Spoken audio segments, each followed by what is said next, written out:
you! You're scared. And you should be.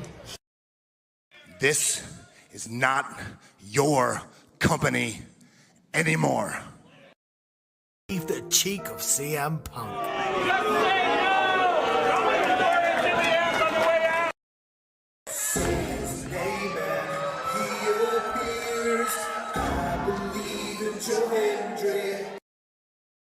Out! Combo move! This is what they've been doing!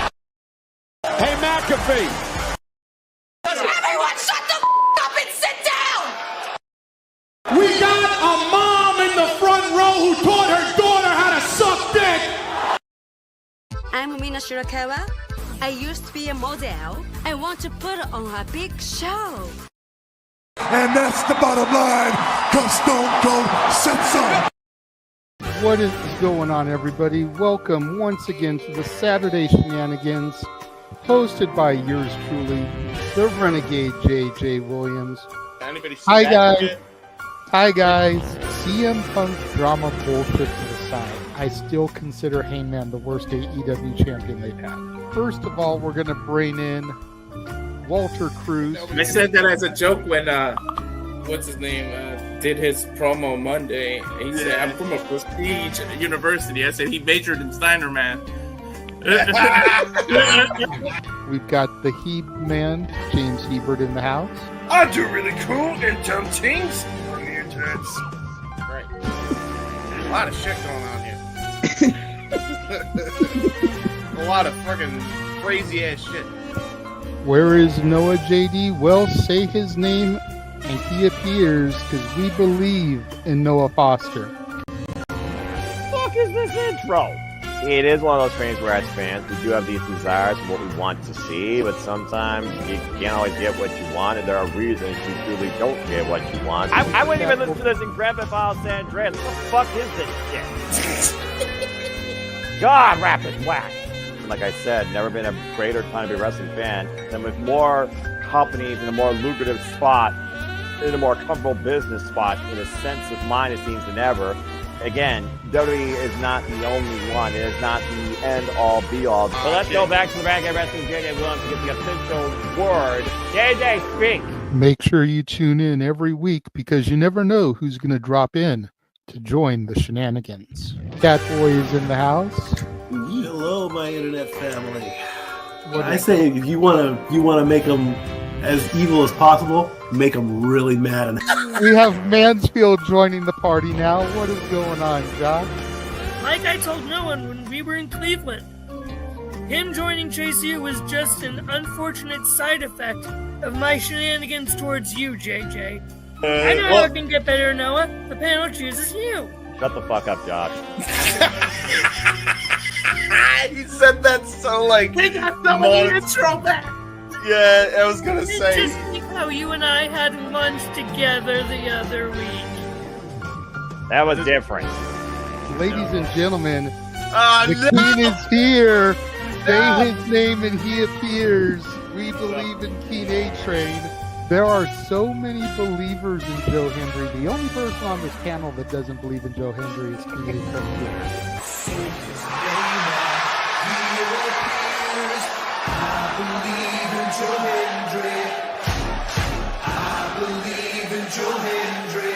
Tell the world why you do not believe in Joe Hendry. The reason I do not believe Joe Hendry is he is Fandango 2.0 in a entrance merchant. I rest my case, Your Honor. Hey! There's nothing wrong with being an entrance merchant.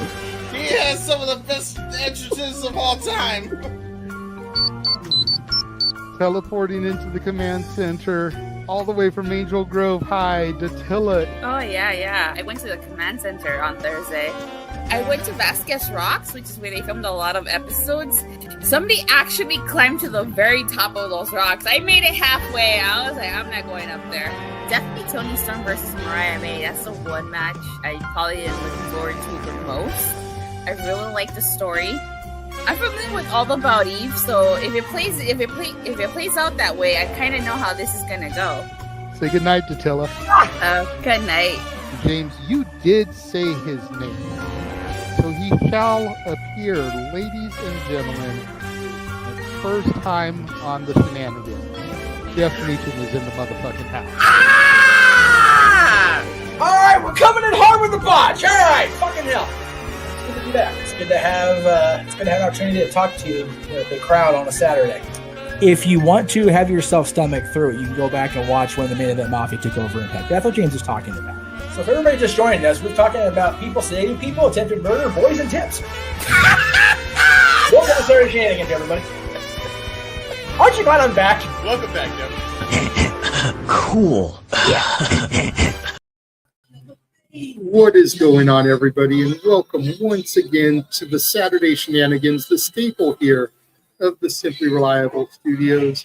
It is I, your host and moderator, the Renegade of Wrestling, JJ Williams. But as per usual, I am not alone. This is not Disney, but as of right now, we have the Sensational Six about to start filing in here. Let's go ahead and bring them in. First and foremost, I don't think anybody can dispute that this man is the MVP of the weekend so far, as he did 7+ hours in one stream today. Noah Foster, how are we doing this evening, bro? In the happiest way I could say it possible. I'm tired, but I'm all right, and I will give you all 2.5 hours as usual, as I just saw the greatest pay-per-view in AEW history and my pay-per-view of the year. I'm feeling absolutely phenomenal despite what my voice sounds like. Good to see you. God. Good to be seen, man. You know, when I tagged in with you for the 0 hour, because you were all alone, I expected Tony to go 4, maybe 5. I didn't expect him to deliver a 6-hour main card pay-per-view. But like I told Walter when we were doing Saturday night's main event, this is their WrestleMania. The entire reason WrestleMania became 2 nights was because shows were going 5.5 hours. Damn right. So I'm not surprised it went that long. It was worth every moment and every damn freaking penny. Hey, I look forward to watching it back at some point, but let's not spend too much time alone with you, as we do have 4 more waiting to come in. Next one we'll bring in has been my tag team partner for 3 of the 6 streams we've done. Mr. Reliable is in the house. How are we doing, Walter? Good to see you yet again. Good to see him back. Can't hear you, bro.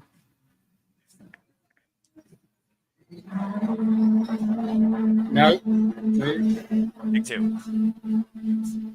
Check 1, 2.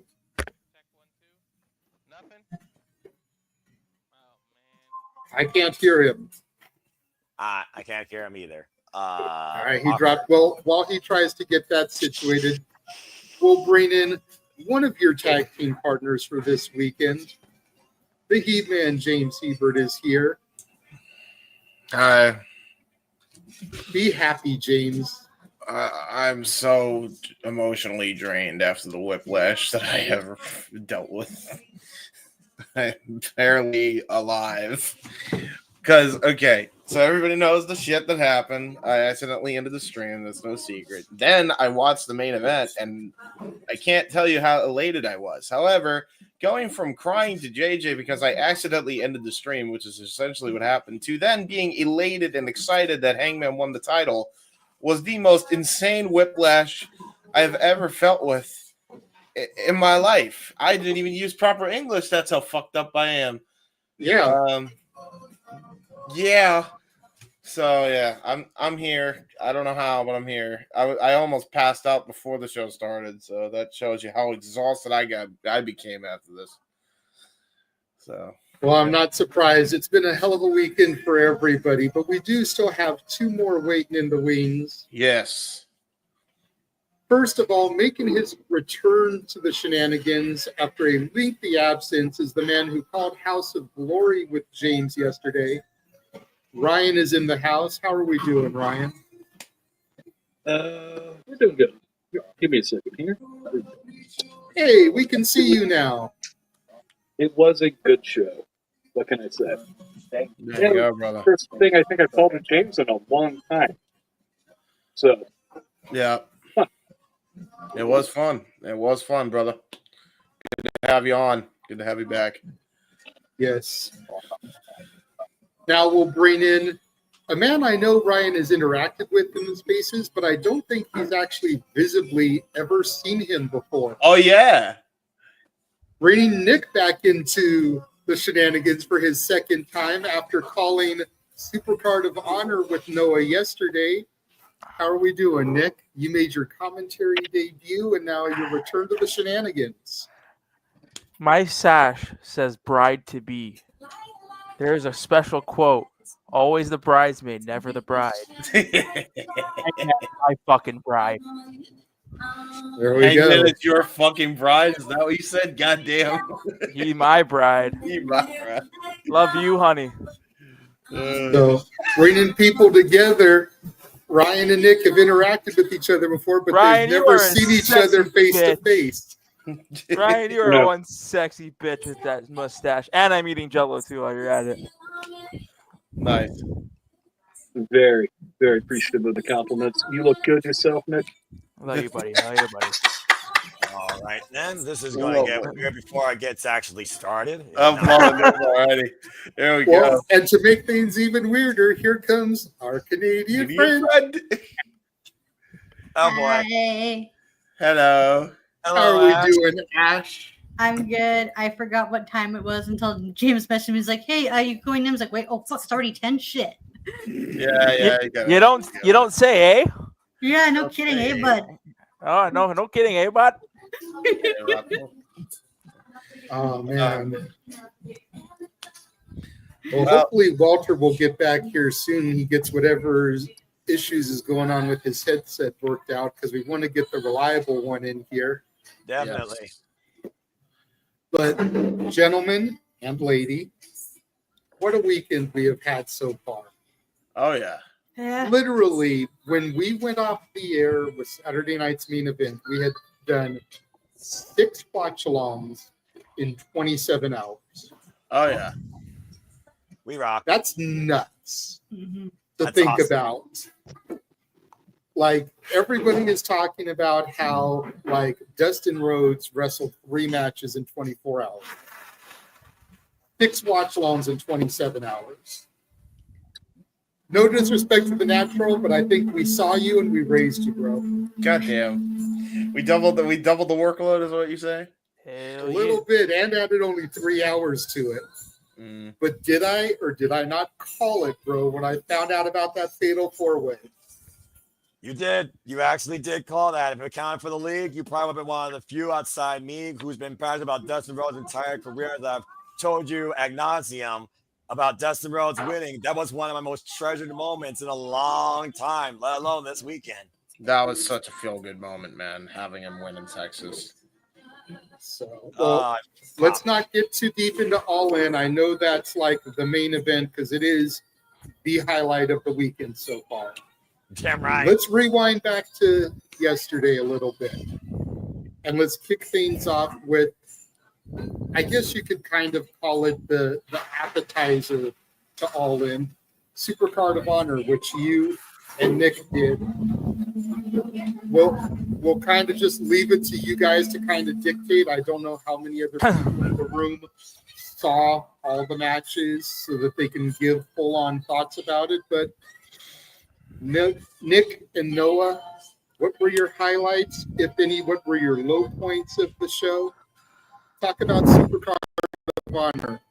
And Nick, I want to start with you since you're kind of the new guy to the announce team. Okay. It is watching Supercard of Honor. It was exactly what Noah actually said. If you're looking for a true sports-based presentation of a show, and you're looking for that in-ring quality more so than any story, then Ring of Honor is for you. A lot of those matches that came in there, and we've talked about it repeatedly. I said it repeatedly. I went in there blind. So I was asking Noah, what's the story of this one? What's the story of that one? And there, for me, there wasn't really any. Highlight of the show, Bandito and Takeshita, get damn right real. Holy. I would say a low point though for a show for me would be the Pure Rules match. It's not my style and I don't like it. But yeah, all in all, it was that match. It was Lee Moriarty and Blue Panther. But I think the whole rules aspect of it gets me kind of confused, and it's just like it's way too slow of a pace for me. That's fair. See, that's where I love that. This is where subjective is great because I love those kind of matches. I thrive off that shit. Same.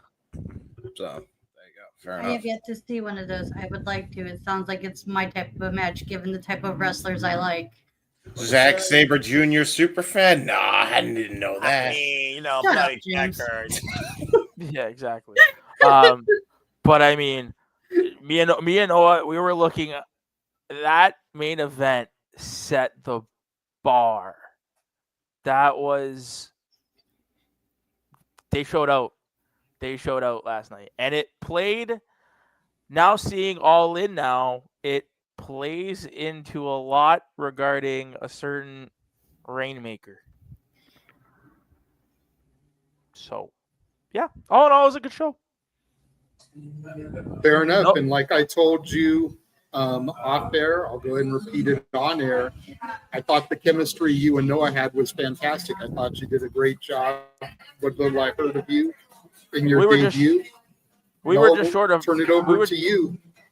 We were just short of Noah telling us his life story, pretty much. Like we could have. Noah, turn it over to you. What did you think of the way Nick did, and do you echo his sentiments here on Ring of Honor?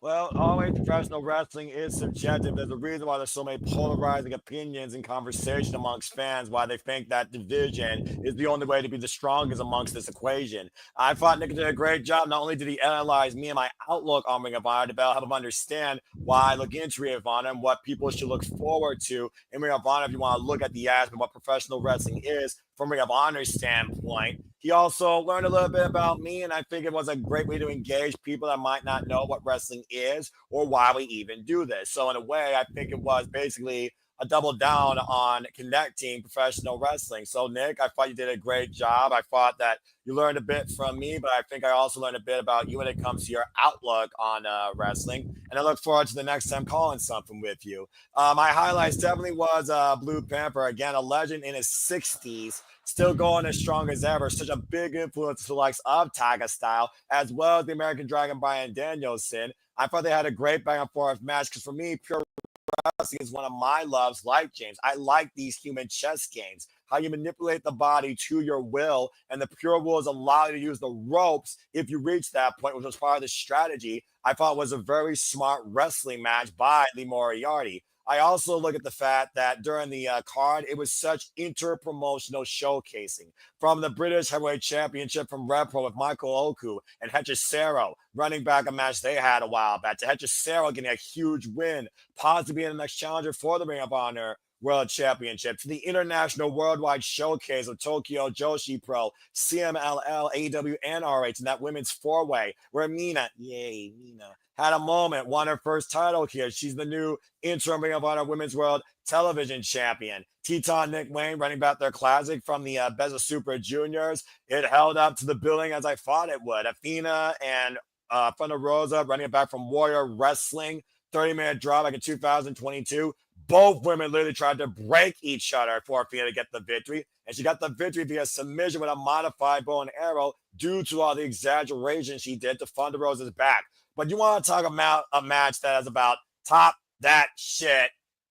Freaking Konosuke Takeshita and Bandito had a fucking shootout, proverbial at high noon, that came down to smart wrestling in the end. The counter to the Raging Fire to the inside cradle that allowed Bandito just to sneak out and get the win. He was bludgeoned, he was bleeding, he was almost broken, but his body and spirit never wavered. I actually look back at the extended footage with him and Tony Khan, thinking the fans, there's a customary tradition for a deep respect to Lucha Libre action, where the fans will throw money, coins, and dollars into the ring. The fans in Arlington did that for Bandito post-match. That shows how much they valued that level of competition showed out in the Ring of Honor main event. And then you had a fun exhibition where someone got $50,000 richer, where AR Fox got some glory finally and also gained a profit. Overall, it was an incredible, dynamic card, top to bottom, and I thoroughly enjoyed it. The thing about Ring of Honor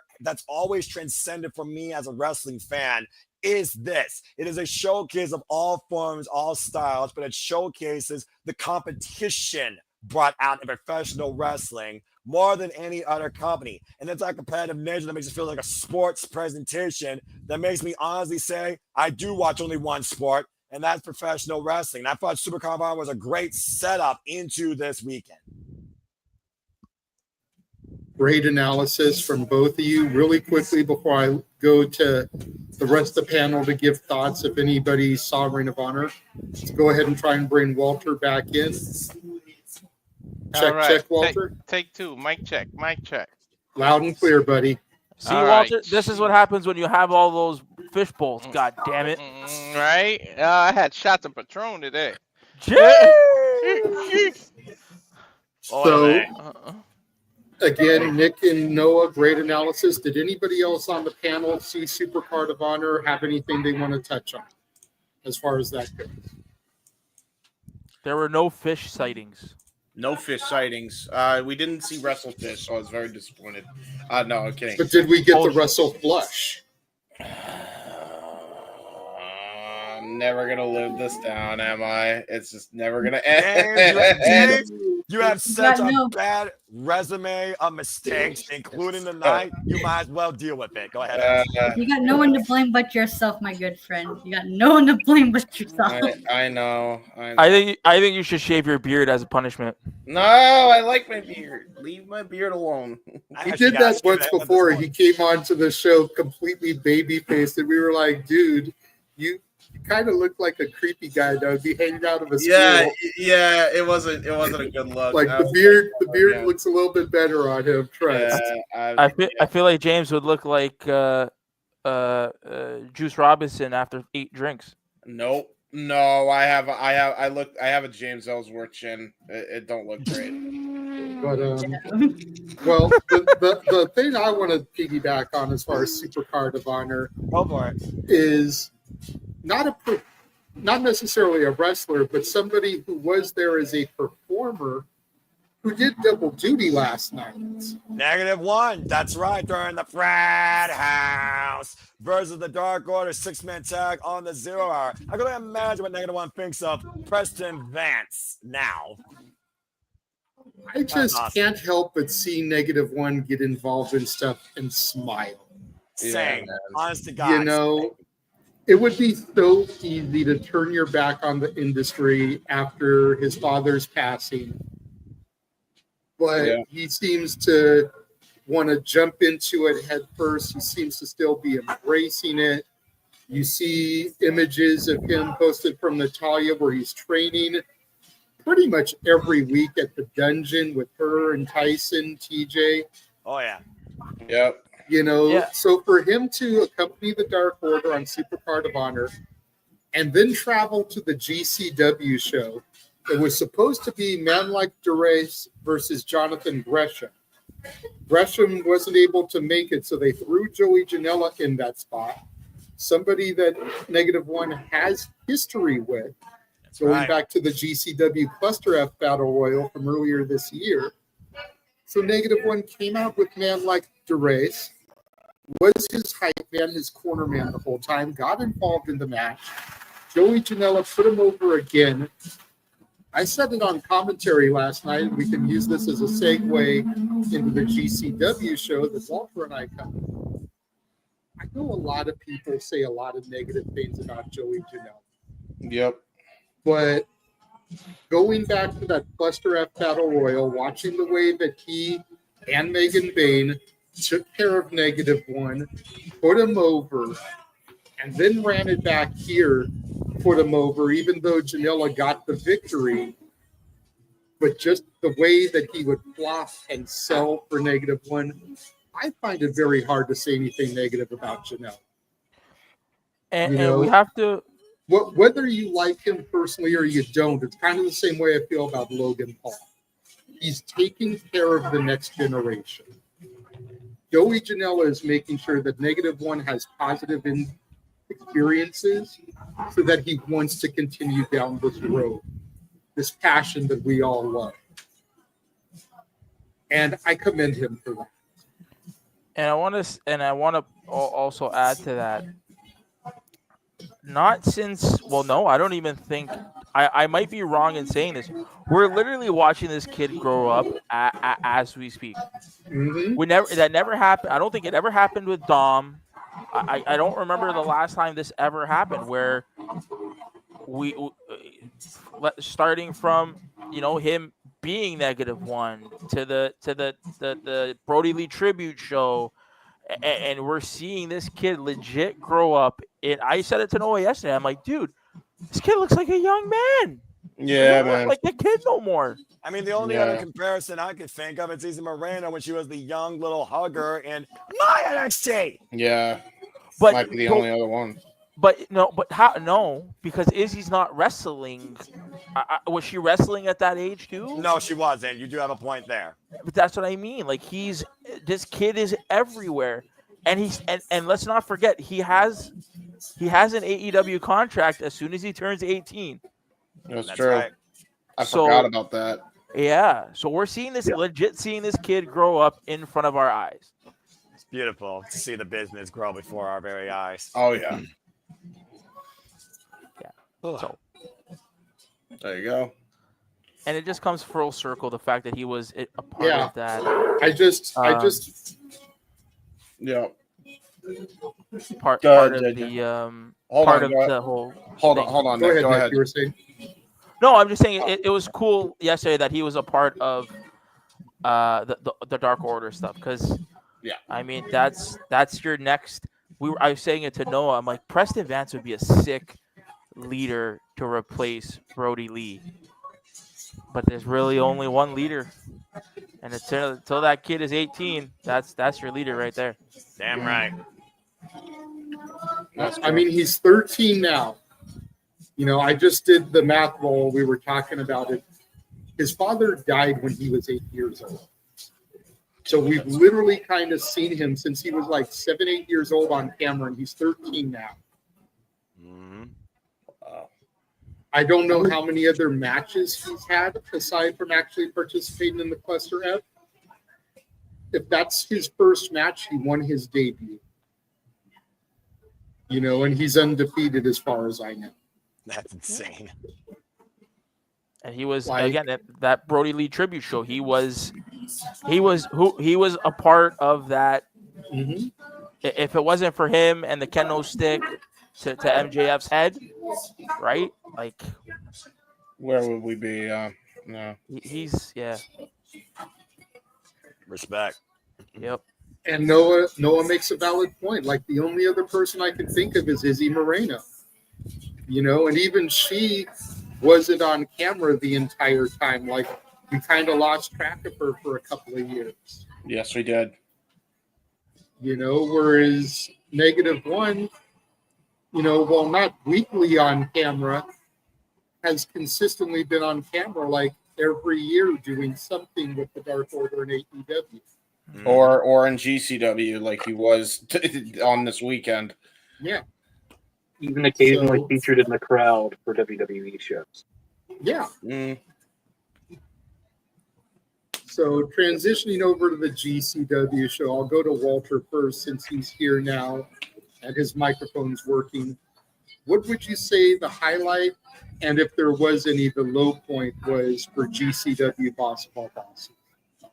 Well, unfortunately, I'm an advocate, along with Noah and you, of women's professional wrestling, but unfortunately on the GCW, the low point was Elena Black and Priscilla Kelly. Just some miscues, some missteps from Elena Black. It wasn't as bad as, I watched it again, it wasn't as bad as watching it live, but that's pretty much the only low light. If you don't like violence, then Tremont versus John Wayne Murdoch, that would be your low light. But to me, the freaking match was awesome, and the light poles and the area was a little bit much. But Effie and Atticus, they went hard. Shotzi and Matt Cardona went hard. The I Quit match. If you know the story behind the I Quit match with KJ and Orso, that KJ Orso and Sam, that was the highlight of the match. And the fact that I called it, I was like, his wife, it's gonna come down to his wife, and that's the only way that somebody quits, because it was too much.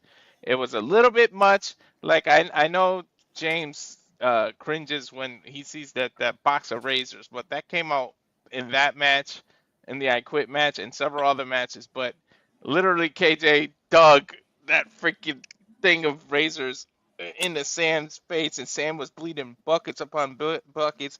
Like, literally, it looked like his forehead had a forehead. Like, it was the way the meat was hanging, and he would just not give up until his wife got involved, and KJ threatened his wife. I think that pretty much, it was hard to follow the I Quit match after that. They were the match of the night. I think they stole the whole show, and I kind of felt bad for everybody who had to follow it, but I still think, like, the man called Manders was able to follow it, not to the level of it, but also the tag team. This is why they put the tag team on it. Alex Price and Jordan Oliver has really putting tag team wrestling on the match, and it's one of my favorite parts of GCW.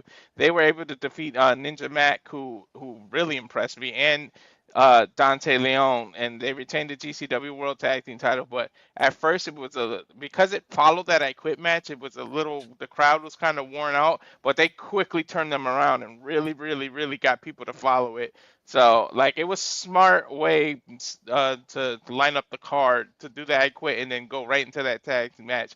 YDNP is slowly becoming one of my favorite tag teams, and GCW is like right top tier company right now, and they're really out there to look for it, man. GCW has been impressing the living hell out of me lately.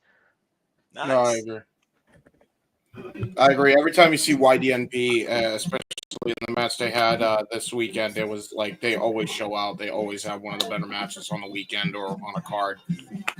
Jordan Oliver, Alec Price just seem to have those very early on, like PWG style tag matches. Like, they're really, really good at mastering that type of style. So they're doing a hell of a job here.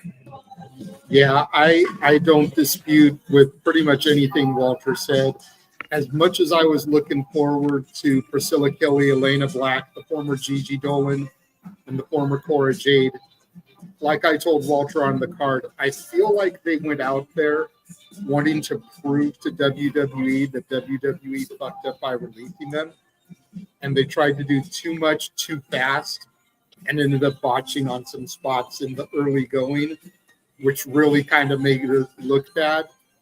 More so on Elena Black than on Priscilla Kelly, to the point where you're like, well, maybe they made the right decision by releasing y'all, because if you've been in the system for that long and you're botching like this, maybe it was the right call. I do think Priscilla Kelly tried to do her best to save Elena Black. Elena still got the victory, which I thought was questionable. And this is coming from a huge Elena Black fan. Who am I kidding? A huge Cora Jade fan. I'm still getting used to her being Elena Black. Yeah, that's fair. But coming from a huge Cora Jade fan, I still thought it was maybe the wrong call there. But I still think KJ Orso and Sam Stackhouse should have been the main event. Mm-hmm. I tweeted Brett Lauderdale that and was like, please make this the main event, because I knew, just looking at the story and the video package they threw out that I shared in the group chat, how hard it was going to be to follow that story. And you were right, by the way. And they threw it in the middle of the card. And I was like, well, okay. You know, it's like, hey, it's a pay-per-view. Let's open with Hell in a Cell.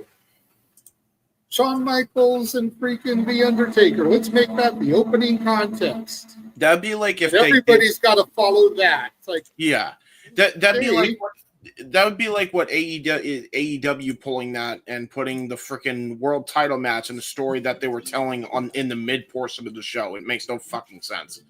Yeah, like it's just, what the fuck are we doing here? You know, I get it wasn't a world title match, and you want to have your championship be the anchor, the highlight of the night. Yeah, but you weren't going to compete with that story. You just weren't. Even I showed Noah the video package ahead of predicting Evolution. His jaw was left dropped and he was virtually speechless. And he knows next to nothing about the angle. That's how good the video package did at selling the match. Yep. You know, Walter's absolutely right about YDNP and their placement. They were the perfect team to try to be the buffer. I would have felt so bad if they put Elena Black and Priscilla Kelly to follow that match. It would have been a very WWE thing to do, to put the women out there as the buffer, the cool down. Yeah. After seeing the match, it might have been the right thing to do. But YDNP did the right thing because they knew it was going to take work to get that crowd back. So they started slow. Yeah. They didn't pull out all the stops right in the get.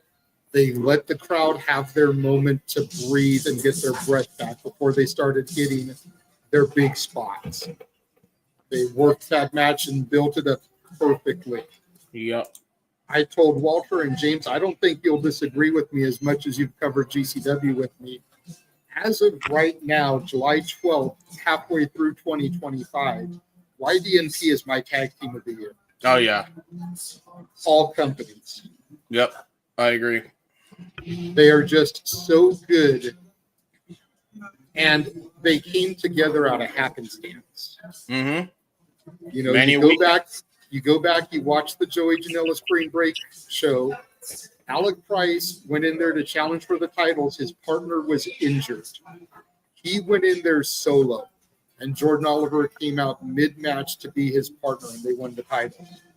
And ever since then, they have just been cooking. They have clicked, and there is something very special about them. I can't put my finger on what it is, but there is just something special about them, to the point where my eBay shopping cart has a replica of the GCW tag titles because of them. Wow. That is how bad I want a replica of those belts, because of them. That says a lot. Yeah, because you barely buy any replica belts Anymore because they're so expensive. There was a time when I had quite a few, and I hawked a good chunk of them because I needed money. Yeah. So now it takes something very special for me to purchase and pull a trigger like that. And that's a testament to them as a team. Yep. 100. The opening contest, 6-person scramble, phenomenal action. Jack Cartwheel was in there. Bobby Flacco was in there. Cappuccino Jones was in there. So Walter was able to get his coffee puns. He found a GCW Mamacita and Dulce Tormenta. Nice. I don't remember. There were 2 other people. I forget who was in there, but those 4 really were the highlights of the match. And anytime Walter gets to do the coffee puns for Cappuccino Jones is a good dictator. Oh, yeah. It was, and it was just made even better because I'm sitting in a Starbucks as he's making coffee puns. It was Gringo Loco and Flacco, Bobby Flacco, the other 2. I said Bobby Flacco. I couldn't remember the other one. Gringo Loco was one, but there was one other guy. Gavin Ash? Gavin Ash, yeah. Yeah. There you go. Not familiar with him, but that was a fun opening contest. YDNP traditionally are the ones that are thrown out there to kick the shows off because they're a great team to get that crowd hot and hype. And I was a little bit surprised they weren't the opening contest, but when I saw that match get added kind of close to the last minute, I knew that was going to be the opening contest because the WWE ID prospects in there. Yep.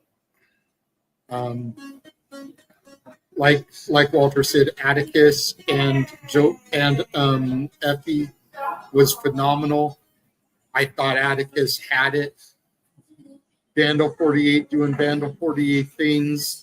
Atticus's brother Otis, his cousin Christian Napier out there. Man, I thought he had it, but very much like WrestleMania 40 and kind of like I saw some of the results of All In. We'll get to that shortly. Effie didn't come alone. He had backup plans. He knew the way the Cougars roll. One called Manders came out there, got involved. Mac Tremont came out there, got involved. Joey Janela came out there, got involved. All to help Effie kind of keep his title and not let Vandal 48 take over GCW. So some great storytelling there. But yeah, just all in all, it was a solid show. I really liked what they did with Ricky Morton and his son Terry. What was supposed to be 2 singles matches got lumped into a tag team match. Yep. So it was Ricky Morton and I'm forgetting who his partner was. Oh, it was Manders versus Kerry Morton and Mance Warner. So that was real fun getting to see Kerry and Ricky fight each other. Ricky taking his son out to the woodshed, getting some good whoopings on him. Nice. You love it. But all in all, it was a great, fun show. And I've said this pretty much ever since WrestleMania weekend, and I will echo the sentiment here now. People need to stop sleeping on GCW. Yep. It's not just a garbage wrestling fed like a lot of people want to peg them as. Yes, they do extreme hardcore wrestling, but that's not all it is. Nope. It's very much ECW from 95, 96, where you have the technical wrestlers like Benoit, Malenko, Saturn, Shane Douglas. You have the high flyers coming in, like Mysterio, Psychosis, Juventud, which later evolved, of course, with like RVD, Jerry Lynn, Super Crazy, Jiri. And yeah, you've got the violence. I'm not going to argue that. But that's not all GCW is. It's very much a buffet, and there's a little bit of something for everybody. And if you're not watching GCW, you're sleeping on it. To the point where I got likes this week from Janela, likes this week from Effie, and I got followed by Christian Napier with some of the posts I put out. So definitely going to try to parlay that recognition into content when GCW comes out here in LA September 20th. Mm-hmm. There you go, brother. So Ryan, James, talk about the House of Glory show. Ryan, we'll go to you first. Hard, subject to change. Yeah. Almost nothing that was advertised actually happened. Nope. Okay. So much so that I have to go to the cage side to even remember the names of some of these people who were on the show. And it just is what it is. The opener was the Cruiserweight title. Supposedly, it was a Cruiserweight title match. Cage side calls it a Cruiserweight title match. They did not act like it was a Cruiserweight title match broadcast, quite frankly. Very impressed with Danny O'Ryan. Very much enjoyed him. Great showing. This is the first time that I've seen most of these wrestlers. Like Nick, I'm going to this very blind. My reaction is the O'Reilly factor. F it, we'll do it live. Type of thing. And honestly, great experience so far. Probably my favorite match of the night. Weirdly enough, I didn't expect it. Main event.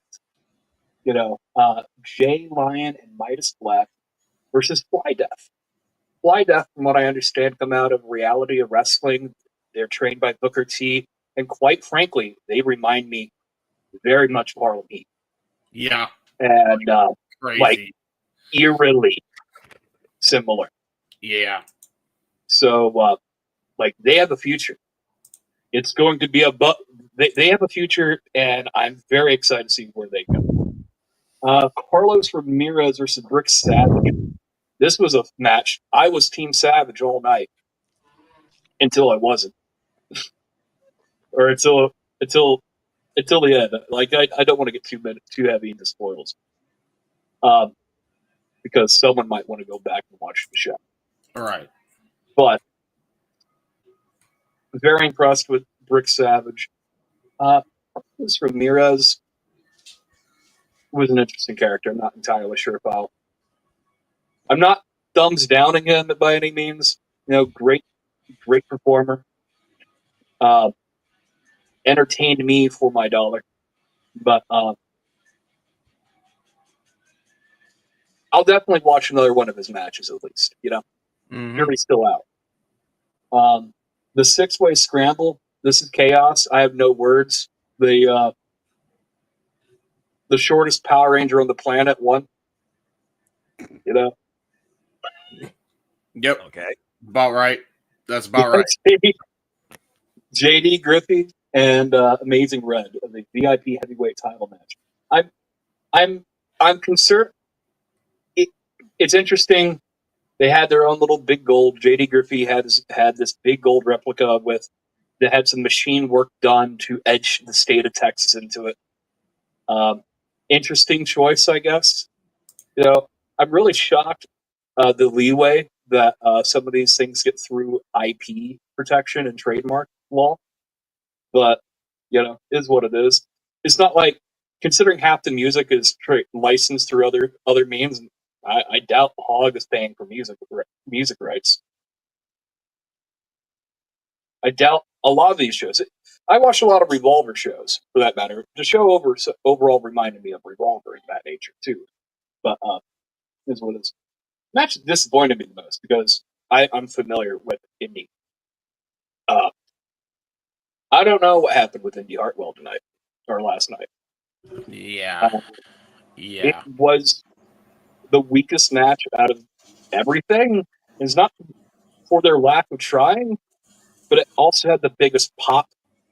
And I'll let James get to that one.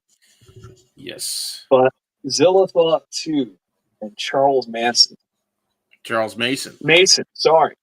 Not Manson. Mason. Easy slip up based on the name.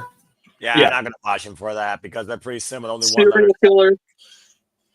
Yeah. Some serial killer vibes. His whole character is very, serial killer is the best way to say it appropriately. Title for title. So there was there was at least 2 title for title contests in the Lone Star State. But yeah, it was a fun show. I had fun calling with James. I would call more shows, quite frankly. Yeah. It was good. We had a good time. Overall, 7 out of 10. Yeah. Yeah. Ryan, has anybody ever told you should be reading Robert Munch books to children? Damn, your voice is sexy. Well, all right. We will definitely keep that in mind when we get to SummerSlam weekend because I know we've got like 7 or 8 shows lined up for that weekend too, based across the Friday, Saturday, Sunday. So we'll definitely need all hands on deck again. So probably.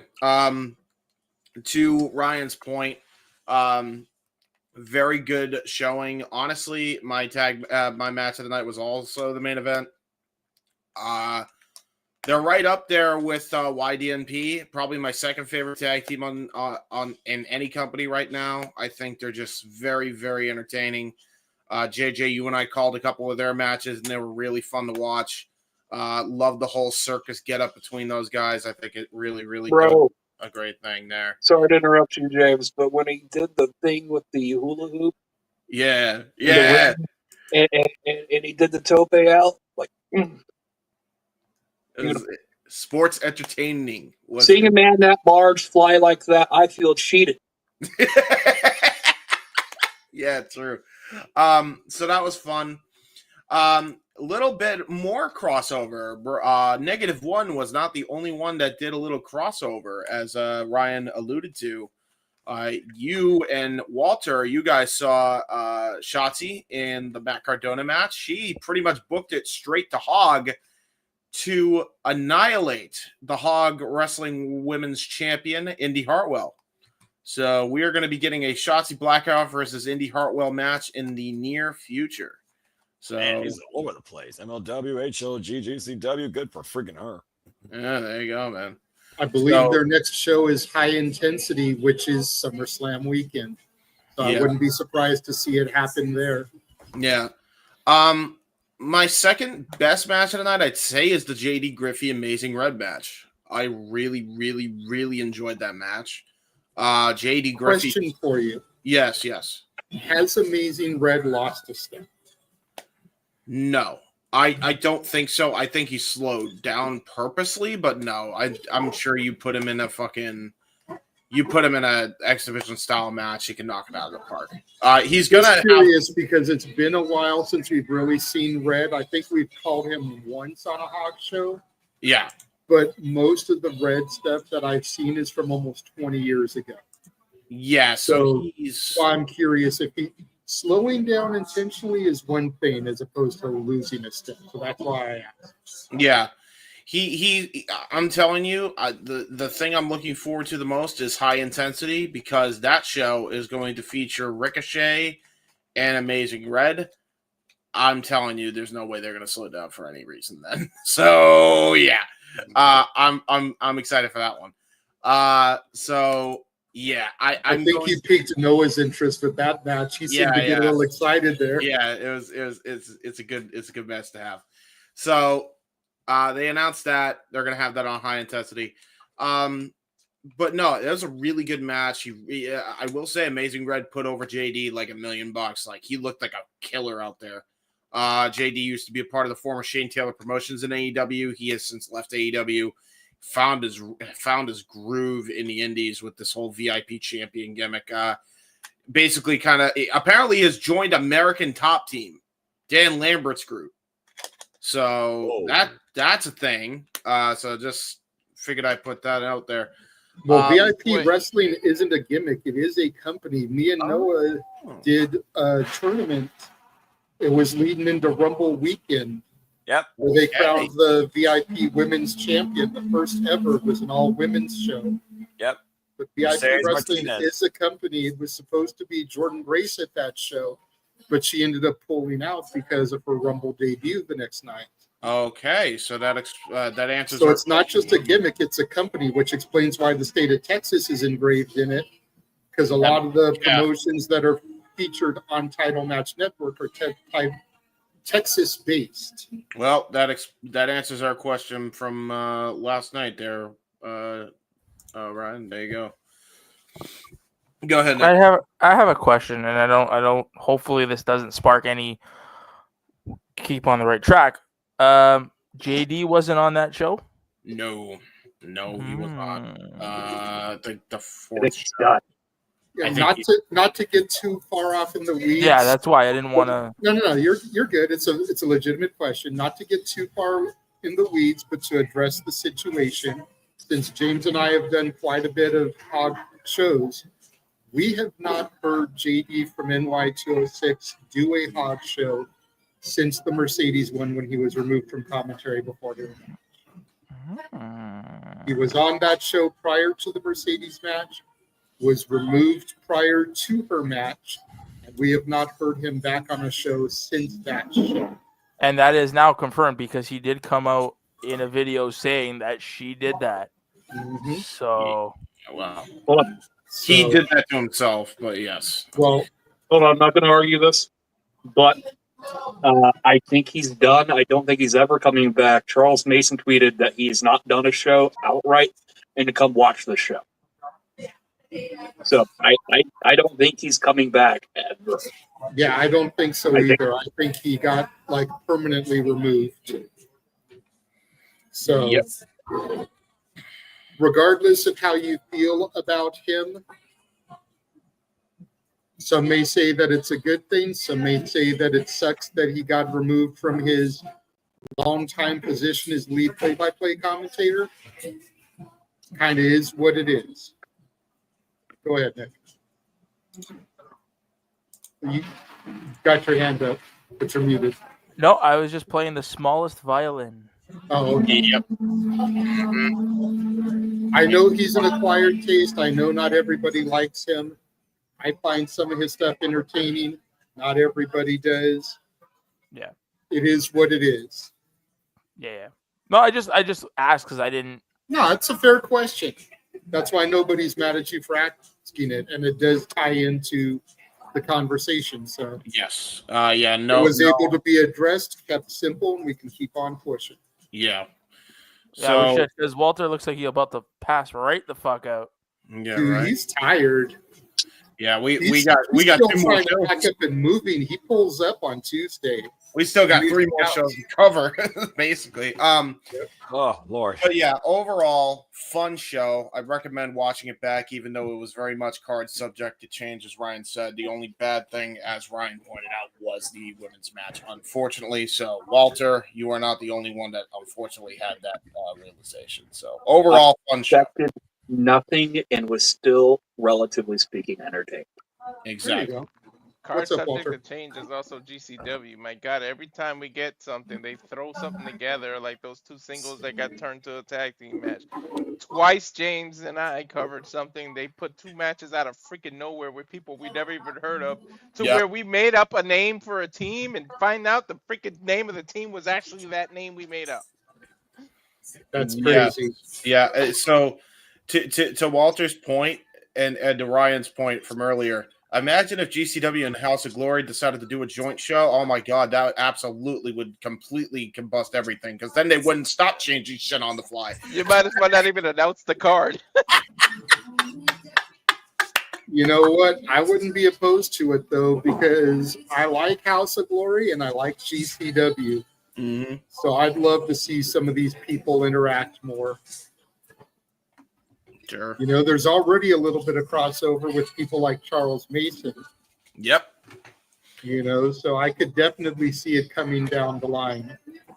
And especially since GCW has partnerships with both JCWs, Jersey Championship Wrestling and Juggalo Championship Wrestling. And keeping with the circus theme, I'd like to see main event versus Brothers of Construction. Oh my God. Yes.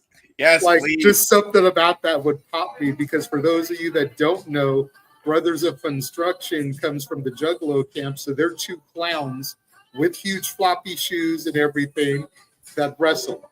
So like I would just love to see them versus the main event, which one dude is like a lion. So it's like, come on, just the gimmick sells itself there. I could hear Jim Cornette from all the way in Kentucky. It's a goddamn clown show. Sorry, had to. I saw the moment. I saw the opportunity. I had to hit the joke. Well, it would definitely be something there, James. Something! Oh, gee. I had to do it because DJ popped into the chat there. Shout out to DJ. I'm so fucking tired. Oh God. Well, I'm shocked you were able to even do that, to be honest. Right? Well, we'll take a brief intermission here. You know, we've finished Friday now. We'll run our watch along trailer real quick, and then we'll come back and we'll get into all the stuff from today. Sounds good. So we will be right back. All right. And now for a taste of things to come.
And as always, we like to. Oh, fucking hell, I'm tired. Fudge this gimmick. You all know what it's about by now. If you don't, just listen to this as much as I can say it. Oh! The wrestling. Something! There it is. There it is. What's up, Big G? Good to see you in the chat as well. Hi, G. Hi, G. Oh, my God. So that brings us to today. Walter and I had a double feature of WWE content while Noah engaged in 7 hours of All Elite content. The greatest night of my life. AEW will definitely be, like I said, the last thing we discuss. As it should be. Datilla in the chat there. Shout out to Datilla. Hey. Link is in the Shenanigans chat, my friend, if you want to come on in and join us. So we'll start out with Saturday night's main event. We'll just get that out of the way real quick because it was a 4-match card. It wasn't a horrible show. It wasn't a great show. It was pretty much everything I expected it to be. Started out with Drew McIntyre versus Randy Orton. Drew McIntyre came to the ring with Logan Paul. Randy Orton came to the ring with Jelly Roll. The entire point of this match was to set up a tag team match for SummerSlam, which they did. Jelly Roll, like a champ, ate a Claymore kick. And Randy Orton felt so bad about it because, you know, that was his guest at ringside. And he put him in harm's way. But Jelly Roll sold that shit, took it like a champ. I highly recommend finding the clip of that and watching the way Jelly Roll ate that and sold it. Did he do a Rikishi bump? No, because he was like already like low because he was checking on Randy Orton. And Drew just came out of like side view of the camera out of nowhere. Boom. And Jelly Roll just dropped. Damn. Wow. From there, it went to Solo and Jimmy Uso. It was what it was. It was hard hitting. It was fun. It kind of proves the point as to why Jimmy was never the breakout star when it came to him and Jay. There were a couple opportune points where I thought Jimmy was going to steal it, but Solo had Hikuleo ringside, he had Jeff Cobb ringside, he had Tongaloa ringside. The numbers were too much. Post-match, they did a beatdown. Jacob came out for the save of Jimmy. Meh. LA Knight versus Seth Rollins was a banger. Seth went for a springboard into a senton and then went for a springboard into a moonsault. Jammed his knee. Early reports are that it's a legitimate injury. Seth was supposed to get the victory over LA Knight, but they ended up doing a quick finish where LA Knight hit a BFT out of nowhere, got the pinfall. We were wondering if maybe this was a ploy for a setup for a cash-in later in the night. Spoiler alert, it wasn't. They showed people in the crowd. Doug Dillinger, former head of security for WCW, was there. Doug Dillinger was the guy who always used to knock on Goldberg's door, escort him, so having him there was kind of cool. DDP was there. Steiner Brothers were there. They showed some of the women in the crowd ahead of Evolution tomorrow night, including Jade Cargill. Jade got up to take a bow and kind of waved to the crowd. Naomi came from behind, clocked the shit out of her. The two started brawling.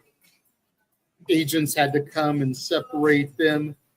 Nick Aldis then introduced the special referee for tomorrow night. Bianca Belair is back. Came out looking lovely as ever. Main event, Gunther versus Goldberg. You know, people are going to have to just watch it. That's the best that I can say about it. For me, it was everything I expected. I expected Gunther to carry Goldberg. I expected it to be more than 5 minutes. I expected Gunther to bump around and sell like crazy for Goldberg. I expected there to be moments where Goldberg actually looked like he was going to win. All that happened, but Gunther retained. Put Goldberg to sleep. I did feel a little bit bad for Goldberg because Gunther rolls out of the ring immediately after his match to give Goldberg the stage. They immediately cut to commercial. We were like, holy shit, is it over? Did they really end like this? Come back, he's in the ring, surrounded by family, friends, DDP's out there, Doug Dillinger's out there, his son's out there, etc., etc. He gives a little 30-second speech, and then they cut him off. And I get time constraints and everything. But if constraints are that big of an issue, you couldn't have gone to commercial. Yeah. I feel like Goldberg should have had the opportunity to address the fans properly. Yep. And I'm hoping that WWE uploads the entire video to X, YouTube, whatever, so that we can see the full speech. I believe they already have, by the way. But I will say, whether you like Goldberg, whether you don't like Goldberg, whether you think Goldberg should have had this match, whether you think he was out of his league 100% from the jump, give the match a watch because I feel like Gunther did. I feel like Gunther brought the best out of Goldberg. Mm-hmm. And I'll just leave it at that. Walter, you were on commentary with me. What do you think? I agree with you 100%. And just to piggyback off the last thing you said, I criticize production more than Gunther and Goldberg's match itself. To me, that's what deserves the critique, not the actual match. Because they did the best of their ability, but production was just a little weird today. And the old saying, "This ain't ballet." I feel bad for Seth, man. This is the worst timing if it is in fact legit. Yeah, man. Hopefully he's okay. Maybe he just jammed it and he can still be out there in a talking role until he completely heals, because we've seen the workhorse he is last year at WrestleMania when he was hurt and he went out there and you can see his leg go like this when he got involved with the whole Shield angle last year, or sorry, WrestleMania 40. So hopefully he can still be out on TV and everything. I don't want this group to lose momentum, especially after the fantasy booking I gave on our stream. I was really hoping what I said would come true. So, but yeah, I think you hit the nail on the head with everything. Yep. Did anybody else see the end of Saturday night's main event after All In ended and want to speak on this match? I will speak on the actual Gunther thing. Yeah, go ahead. So yes, I wanted to say the little I have seen on social media looked like it was a damn good match. Gunther, I knew was going to carry him to probably his best match of his career. And I'm probably not going to be wrong in that, other than maybe Hogan. You can maybe argue Hogan. I'd say maybe the match with Brock after Brock had come back from the UFC. Yeah, maybe. And they kind of made up for the WrestleMania 20 debacle. Maybe, yeah. But I knew this was going to be a good one because of who was involved and who his opponent was going to be, and it was Gunther. They did great, as per usual. And yeah, everybody knows my thoughts on Goldberg. I made it no secret. I think he's a piece of shit for what he did. That said, what the fuck are we doing? How do you not give this dude, who is synonymous with Atlanta, just uninterrupted fucking airtime?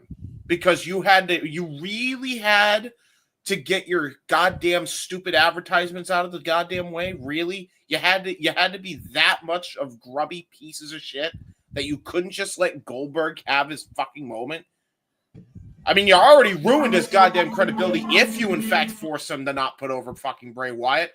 His reputation's forever fucking damaged. You can't let him have that. Are you serious? In fairness, commercial breaks are usually dictated by the network. I just think it was poor formatting and placement of breaks.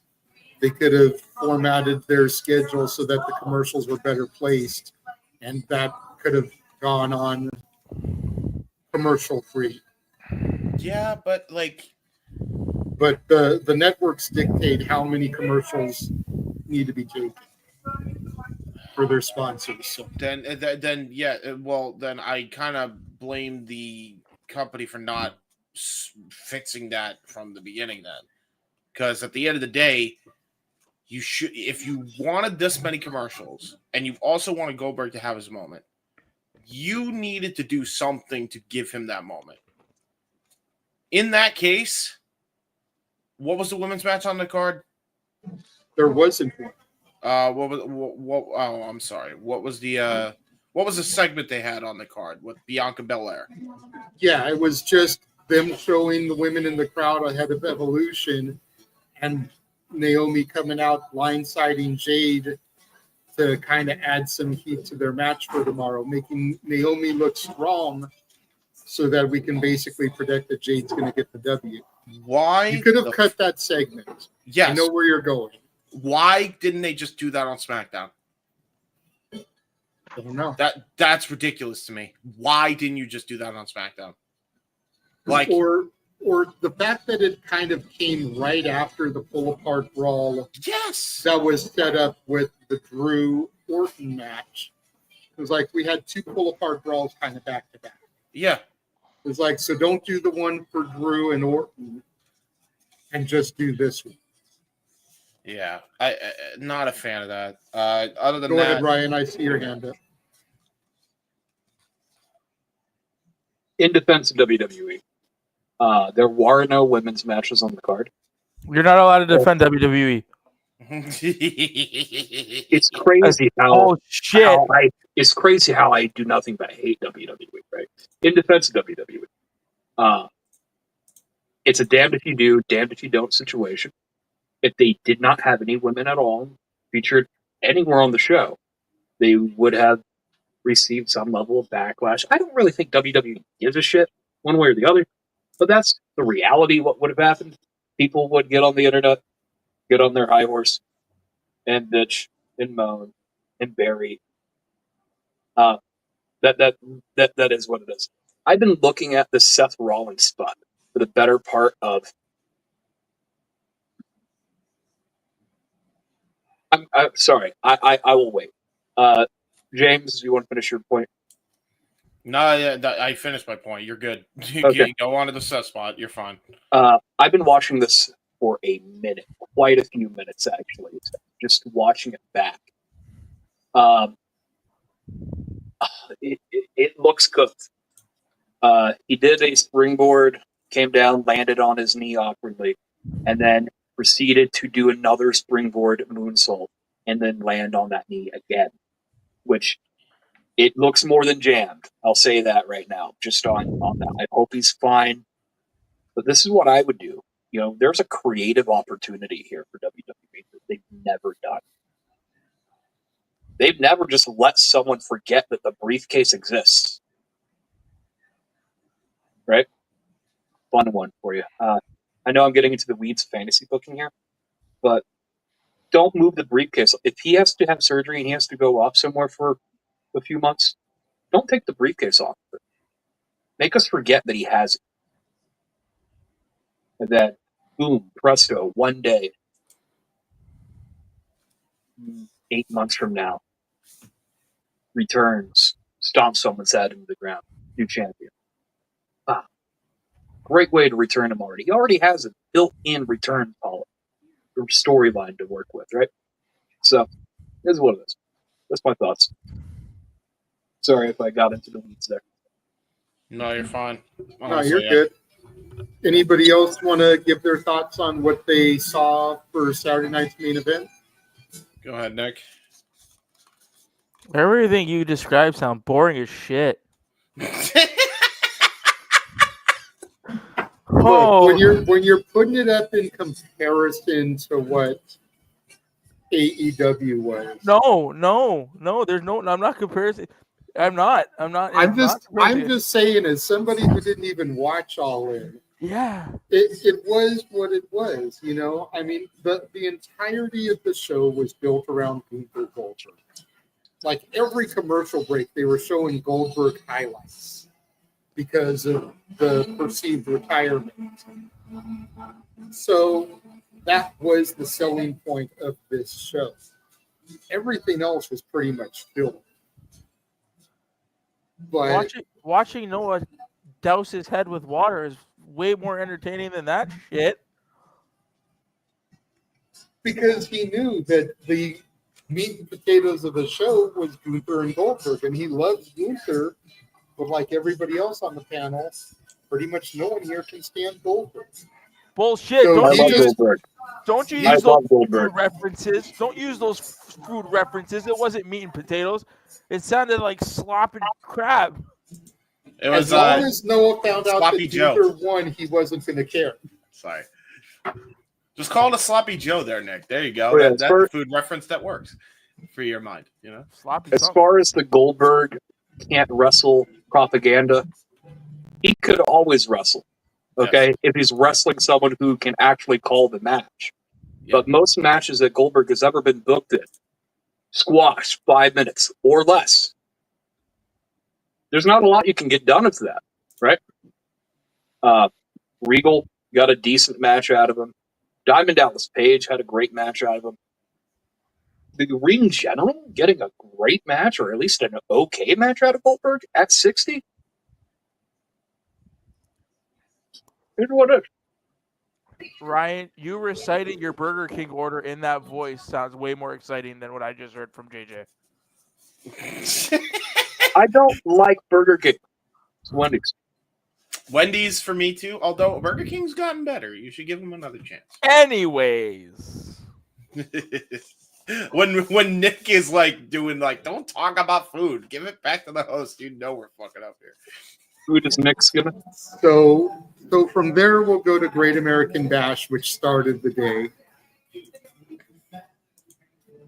It was a solid show. I will say that. Was it one of NXT's better PLEs? Debatable. Yeah. But I didn't think it was a horrible PLE. The highlights here were definitely the women. You know, the North American title match between Sol Ruca and Izzy Dame was better than it had any business being. I expect greatness from Sol. I didn't really know what to expect from Izzy Dame. Izzy Dame showed she deserved to be in there. She deserved to be champion. There were some spots where she was just beating the piss out of Sol, and I thought she was going to get it. Walter did too. But Soul Snatcher at the end of the day was all it took. And Izzy went down to Sol Ruca. Ricky and Ethan Page for the men's North American title was a banger. My only beef with it was a Falls Count Anywhere match, and the result ended in the ring. You know, they did leave the ring. They did brawl through the stands. They brawled by concessions. They brawled, by merch. You know, got put through the merch table. They brawled over by the entrance ramp, but the decision ended in the ring. That was my only beef with that. And the Vanity Project, which I expected to play into this, did not play into it at all, which surprised me a little bit because I thought they were going to try to get their gift back from Ricky Saints vanquishing all of them in a gauntlet match on Tuesday to get to pick the stipulation, especially since one of them is the Evolved Champion. So that kind of made the Evolved Champion look weak. You know, be able to get some semblance of get back. Ethan Page did retain the title. Ricky did not win, which I called that.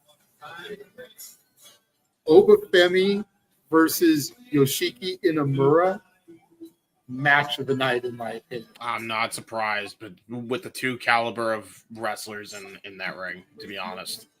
This was the first time I legitimately thought Obafemi was going to lose the belt. Really? Inamura brought it to Oba. And by the end of it, Oba had no choice but to respect Inamura.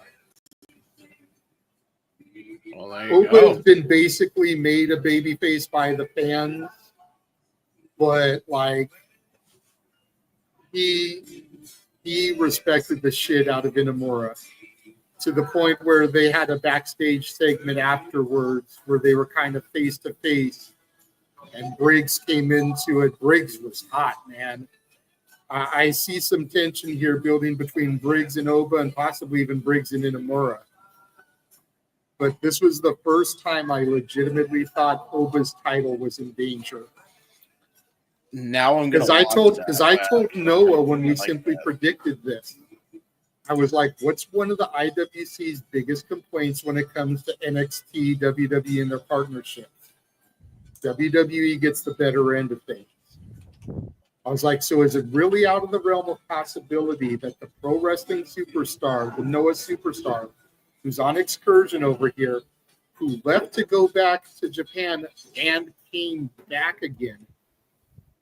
because of some reason that they were going to put the title on him, even if it's just because Oba is looking at a draft come the middle of September."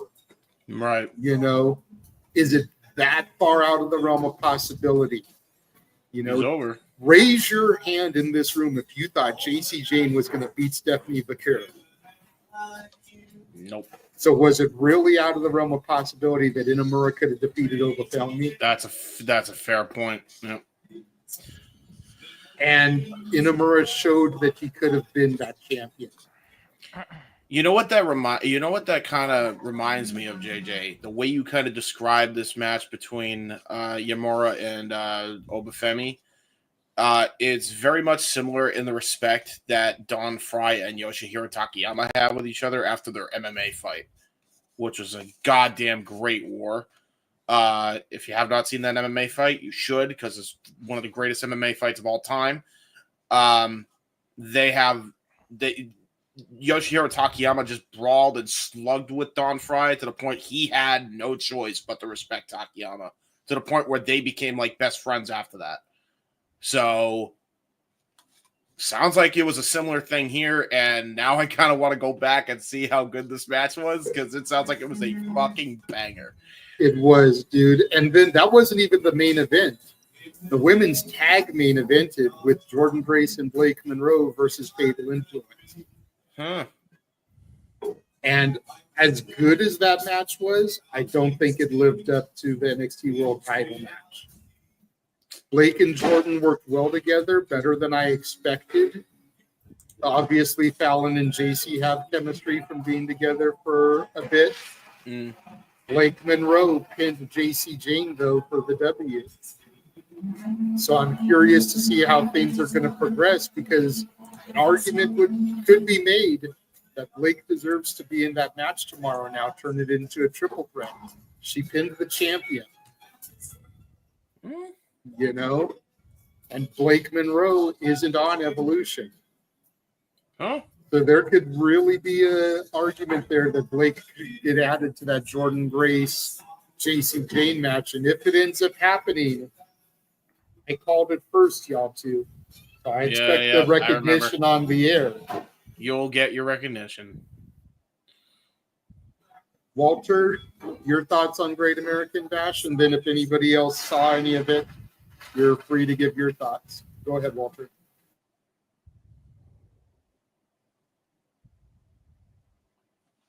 Walter, you get on mute, buddy. Yeah, I was trying to find my mouse. Like, without the pad, I put the pad away, and the freaking desk makes the mouse slide. It's kind of hard to find a pointer sometimes. Fair enough. My sentiments exactly. I legit thought Oba was about to lose. Like, especially when he hit that crazy slam and sorry, not slam, the splash. And it's like the red herring that his partner had the title and everything. There was a point where there was a ref bump that I think I counted 10 or 11 on air. He should have won the title. He legit should have won the title, but the referee was out of position and was knocked out for so long.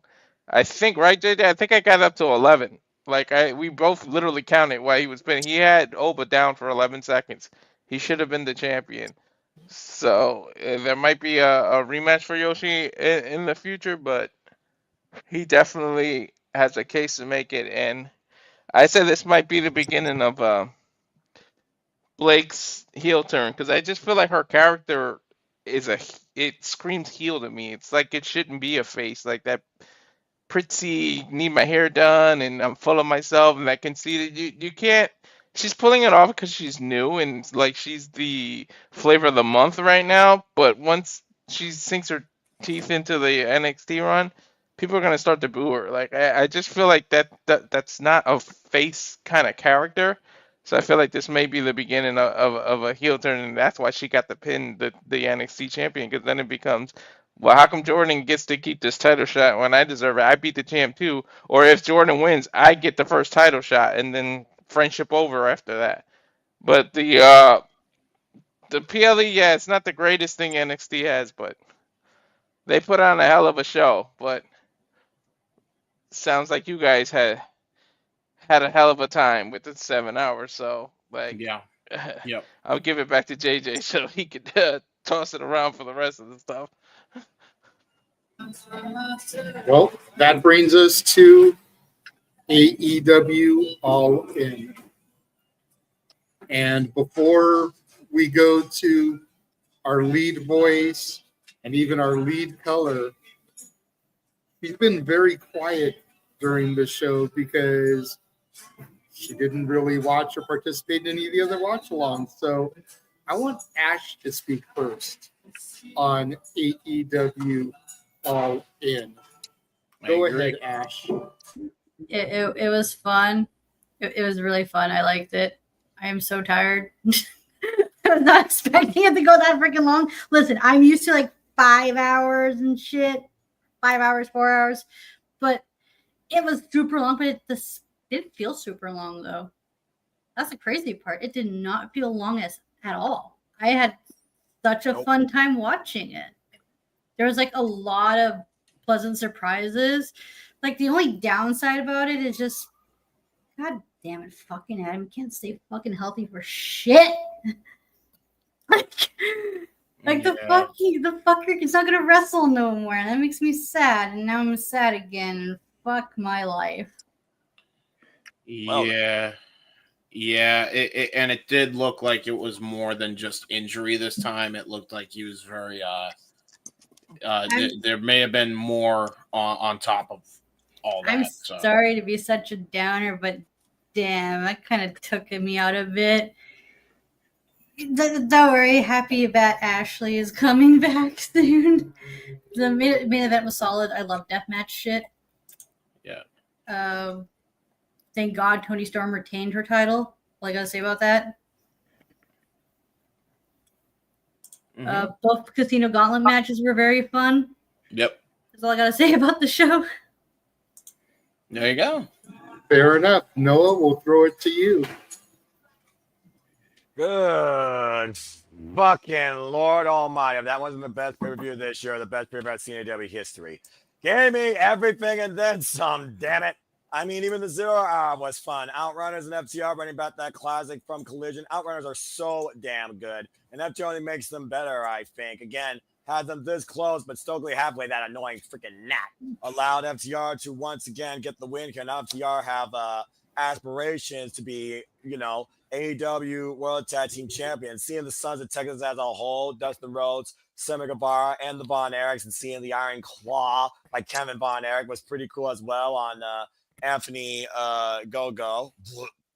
The big boom AJ spot that we saw, it is what it is with that. It was fun. I'm not going to lie. I mean, shoot. Big Justice, he got future in this business, man. He can pull off a pretty damn good spear. Spears rock Romero pulled out his boots. I was kind of surprised by that, honestly. I'm still laughing at the fact that AJ had Choco Chunk cookies on his tights. Of course you are. Either way, damn it. The conglomeration won. And then, of course, we get into the actual card, starting off with the Trios Championship match. Solid opening affair by the Death Friars and Gabe Kidd. Some good exchanges with Gabe Kidd, Katsuyori Shibata, Samoa Joe being the murder machine that he is. In the end, that was retained. But it gave a little bit of foreshadowing, I felt like, when it came to domino effect for the night and whether or not this was going to culminate somehow into all-out war, which kind of it did. But the Ops may have retained the titles, but Claudio neutralized Samoa Joe and then double stomped the back of his head and neck with a steel chair around his throat. As he was taken out, me and everybody here were wondering, well, that's a bit of a moment there. What the fuck's about to happen now, right? And then we got the men's casino gauntlet match. And, of course, Mark Briscoe, MJF came out. We got all the intertwining storylines. We saw some unique alliances, faction showcases from the Don Callis family to Bandito and Brody King working together. The Mask MO came into play for MJF, including the encounter with Mystico. And we got to hear Mystico's theme again, which I still can't sing. And we, of course, heard that moment amongst the 25,000 plus there. So that was pretty cool. MVP on company like, turn that shit off. That was just kind of freaking funny. MVP coaching MJF from the commentary. In the end, there are more bodies than I can count, from Beast Mortals, Roderick Strong, Ricochet, Rock Hard, Juice Robinson made a return. And it looks like we might get a trios feud with the Guns, the Bang Bang Gang as the Guns return against Ricochet and the Gates of Agony. At the end of the day, though, of course, Mark Briscoe, he did the work, hit the J drum, Roderick Strong, MJF like a thief in the night. He capitalized, and of course, you all can fill in the rest. I think no one was surprised by that. That was probably most people's primary, including mine. And then, of course, we segregate from there to like just everything else. I also want to talk about what Ash talked about, to the point. I never worry about the clock or how long it was. This show was well-paced, gave its breathing moments, and had some incredible entrance showcases. Of course, we had the unique fatal four-way with the Adam Cole situation. Adam Cole got a chance to come out first, speak towards everybody, talked about how much he loves this business, gave 16 years for it, how much he loves AEW, how we have always been there for him through his highest, through his lowest times. But due to health issues, he is going away now for a period of time.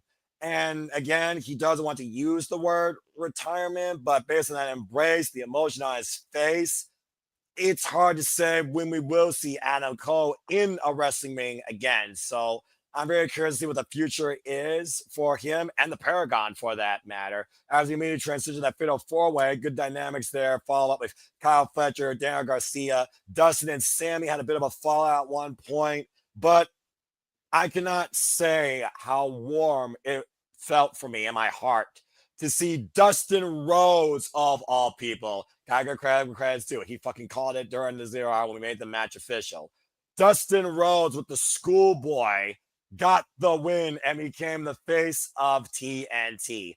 And again, you all know me by now. You know how much I believe in the phrase keep stepping, perseverance, my respect for the Rhodes family and Dustin Rhodes particularly. I met him back in AEW 2020 before the pandemic, just to learn a little bit about him being part of AEW and hear a little bit of his story. I've always hold that near and dear. To see how many times he went after this title. He was part of the inaugural tournament. He faced Christian Cage for it at one point, and he still never got it. But to your point, JJ, it was literally Cody Rhodes that was the inaugural champion. Now, 6 years, newly signed AEW, there's one that's right continuing. The emotion overcome on Dustin Rhodes, by all of us for that matter, being perfectly honest here. Yes. Dustin Rhodes winning that, the title being handed off by Aubrey Edwards, seeing that was a reality, was one of the best moments I've seen all year in professional wrestling. It was truly beautiful. And then, yes, JJ, pause. I watched that clip while we were on intermission between Great American Bash and starting Saturday night's main event while I was eating my dinner. And I'm not going to lie, I got emotional and started tearing up watching Aubrey hand him the belt and kind of nodding at him like, yes, you did it. This is yours. Like that hit me in the feels. Like that was so special. And you know how much crap I give Aubrey. But I do it just to rile you up. I've never had a legitimate issue with her. It's You're still always wrong. it's always been because of the Jarrett hate, so I hated on Aubrey. But Of course. you've let that go. I've got no problem admitting that I've always kind of liked Aubrey. That was special. That was Damn so right. awesome, dude. Granted, I know what happened at the end of the night. That was my moment of the night for me as far as All In goes. You want to say something real quick, James, about that? Yeah, I just wanted to say, and I'll give my thoughts on the rest of the show when you're finished. But when I saw Dustin hold that belt up with all the Sons of Texas beside him, like that was such a special moment. Like, And his own kids, by the way, his nephews. yes, his nephews were there. The Rhodes family out in full force. Like that was really, really dope. And not just Hoisting that, him up on their shoulders. Not just that, but like Dustin finally getting his just due. Like the fact that he holds 3 fucking championships. 38 years later in the business, or 50 years of age. That man is riding high, man. Like the Rhodes family has been eating good the last couple of years. So you gotta love and respect what we see here out of Cody Rhodes and Dustin Rhodes, man. The dynasty there is awesome. And just seeing Dustin finally get his moment is a beautiful sight to see. So good shit, man. Nick, I see you want pondering something. You got something to say real quick before I continue? Yes, I do, sir.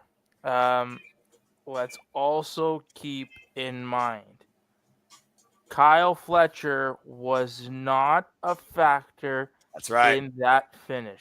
That's right. No, he wasn't. From what before this, I was listening to the post show, conference. And we were having this discussion, and this is one thing I wanted to talk about. We were having this discussion on Twitter and stuff like that. Could you say that Kyle Fletcher injured Adam? You could, because that powerbomb spot a couple weeks back, it's pretty gnarly powerbomb spot, right? Yeah, it was super nasty. And everybody, you heard everybody say that, oh, Kyle injured him. Everybody was blaming Kyle. But we can't forget. I wasn't. There were some people online that were blaming Kyle, and I'm just stating my case, but yes, I know I've seen people blame Fletcher. But the thing is, Adam wrestled after that, and some of us are in the same group chat, and I said that same thing, that Adam wrestled after that injury. So I don't think Kyle hurt him. Tony apparently on the post-show media scrum, from what I heard when I heard it, was that it must have happened in the trio match on Collision. Because the decision was made to strip him. Like, they found out he was injured was relatively early this morning. Mm-hmm. So for those people that are blaming Kyle, you can't blame Kyle. So I don't think Kyle was the one who injured him. Now they can play it off as storyline, and you can say that Kyle hurt and whatnot.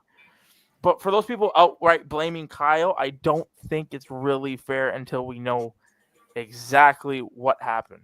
Yeah, exactly. Well said, Nick. And speaking of Kyle Fletcher, he got a brand new kick-ass beam. Brian, you want to say something real quick? Yeah, he did. The Adam Cole situation is very unfortunate. And Nick just brought up a very valid point that he has wrestled, I think, multiple times. Yeah. Since that incident. Yeah. Hypothetically speaking, I just want to bring this up because it connects to something else that has occurred tonight. Okay? Someone who gets a lot of hate for something that was an accident or reckless or whatever.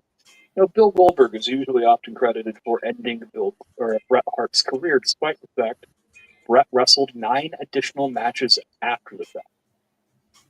Okay? And the fact of the matter is, everything that has happened, Bill gets a lot of hate for that.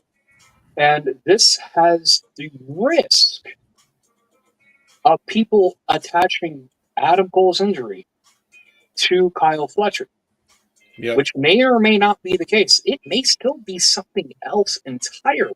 Exactly my point. Okay, because when you look at it, Adam, when you look at it, there's a chance that Adam's going to be back in 2 to 3 months. They would have just slapped interim on the belt. Yeah. Okay. Mm-hmm. They determined that it's going to be an indefinite amount of time to just strip him of the belt entirely and send him on his way. We don't know what's going on. And quite frankly, we might not ever actually know. The risk of sitting and theorizing and, lack of a better term, conspiracy, right? Yeah. About a man's health when we don't know anything. Okay? Like, what happened to Brett was unfortunate, right? What appears to have happened with Adam is unfortunate. And people get blamed. This is why I'm going to try to shut down Kyle did this, discussion until we know anything better, But I will say, to Ryan, I'm going to play devil's advocate though to Ryan's point. If it was the spot that Kyle, it was that powerbomb spot that with Kyle, then I put some, and this is going to be a hot take. You can agree with me if you want. I put some of the onus of that on Adam because if you knew you were concussed at that point, why wouldn't you go to management and say something? Well, I mean, again, a wrestler is their own worst enemy. Sometimes a wrestler doesn't want to show that humans because they risk losing their spot or they risk that they may not be able to continue. And to be fair, Kyle Fletcher did that apron bomb spot again on Daniel Garcia. So whether or not people want to speculate that Kyle Fletcher was at fault, clearly Kyle Fletcher is using that in his storytelling. To rebut that, kind of. In the rewind history, when was the last time any of you watched Bret Hart versus Goldberg? I've never watched the Bret Hart match in my life, and I'm from Canada. You're weird. We know that. It's okay though. I appreciate that for honesty though. The answer to your question, no, and I do see JJ has his hand, so while you're thinking about that, being like, whoa. In all seriousness, sorry, I'll let JJ hold on, first. let JJ speak because he's been waiting and he's the host, and then he can send it back to you, and then he'll pass the baton back to me as I continue the card. So, JJ. Yeah, I have no issue with you kind of taking the lead here since you were the main play-by-play guy for All In. That's why I'm raising my hand instead of just asserting authority here as the host. I wanted to kind of touch on something Ryan said because that was something that kind of left me scratching my head, and it's something that kind of gets talked about in all aspects of wrestling is inconsistency. Yep. Red Velvet got injured. They had a match last night for the interim television champion. Adam Cole got injured. Now tonight it was for the vacant championship. Why couldn't Red Velvets have been for a vacant championship? Why did we have to go back to the interim? But Ryan made the point of not knowing how long Adam is going to be gone. Yeah. And it could be a 2-3 month situation. It could be a never coming back situation. Yeah. But that was something I was thinking about prior to Ryan's point. So I just kind of wanted to get it out there as consistencies because we could have just done it for a vacant championship. Yeah, well, clearly they see that Red Velvet's injury is not as, extensive because clearly after that face-off in Supercard of Honor, Nina and Red Velvet are going to be set up for a day where they will face off for the true Ring of Honor Women's World Television Championship. Adam Cole is apparently much more serious. Before I turn things back over to you, teleporting in via the Morphin Grid. Literally. Tatilla is here. What is that? Tatilla right now, Noah's kind of going through the all-in card. So good timing. Okay. Walter, I see your hand. Tatilla, good to see you. Walter, what you got to say real quick? I just want to put it out there that we shouldn't like really speculate or look to blame anybody. People know what they sign up for in this and he said health issue. He didn't say injury, so we don't know. He could have went to the doctor and they found he got a heart defect or something. Shouldn't have been wrestling in the first place, or he could have some kind of spinal thing. Just like when Edge came out, you can't blame Alberto Del Rio, who was his last match, and say, "Oh, he did something to his neck and now he can't wrestle." No, it's the doctor. It's just the timing of the doctor finding something. So we don't know what it is. So let's not try to blame Exactly. people. You can't blame Mr. Kennedy for Eddie Guerrero's death because that was his last match. Exactly. Yeah. Yeah, I mean, Trey Miguel, he's going to be at Summerversary, but he's not competing because he's going to be going out for hernia surgery, something I can relate to. Anyway, Ash, you wanted to say something earlier regarding the whole Bret Hart Canadian disconnection. Yeah, I was about to say it's not that I don't want to watch a Bret Hart match. It's just that I haven't gotten around to making the time to watch it because I'm the type of person who binge watches wrestlers. So I haven't found the opportune time to binge watch a bunch of Bret Hart matches. So I'm going to give you your starting point. WrestleMania 10, Bret versus Owen. Yeah, arguably the greatest opening match in WrestleMania history. Accurate. Yep. So there you go, Ash. Go on the Peacock, or if you're in Canada, you might still have WWE Network. I don't know if VPN. I'll give you a good list. I'll give you a good list from all. I might be able to find him on Canadian Netflix. Most likely. Netflix. I love how we're just calling Netflix over there Canadian Netflix. I love that. That's international Netflix and Canada's international. Anyway, it's bullshit Netflix. Well, that's only because, well, I mean, also he's Canadian, so I mean, he has the right to say that. All right, anyway. Ryan, you had your hand up already. What you want to say something real quick? We'll come back to the final point I was making because it's kind of irrelevant. It's in the weeds, but it's relevant to the Adam Cole, Kyle Fletcher discussion. But it's more other things. Fair enough.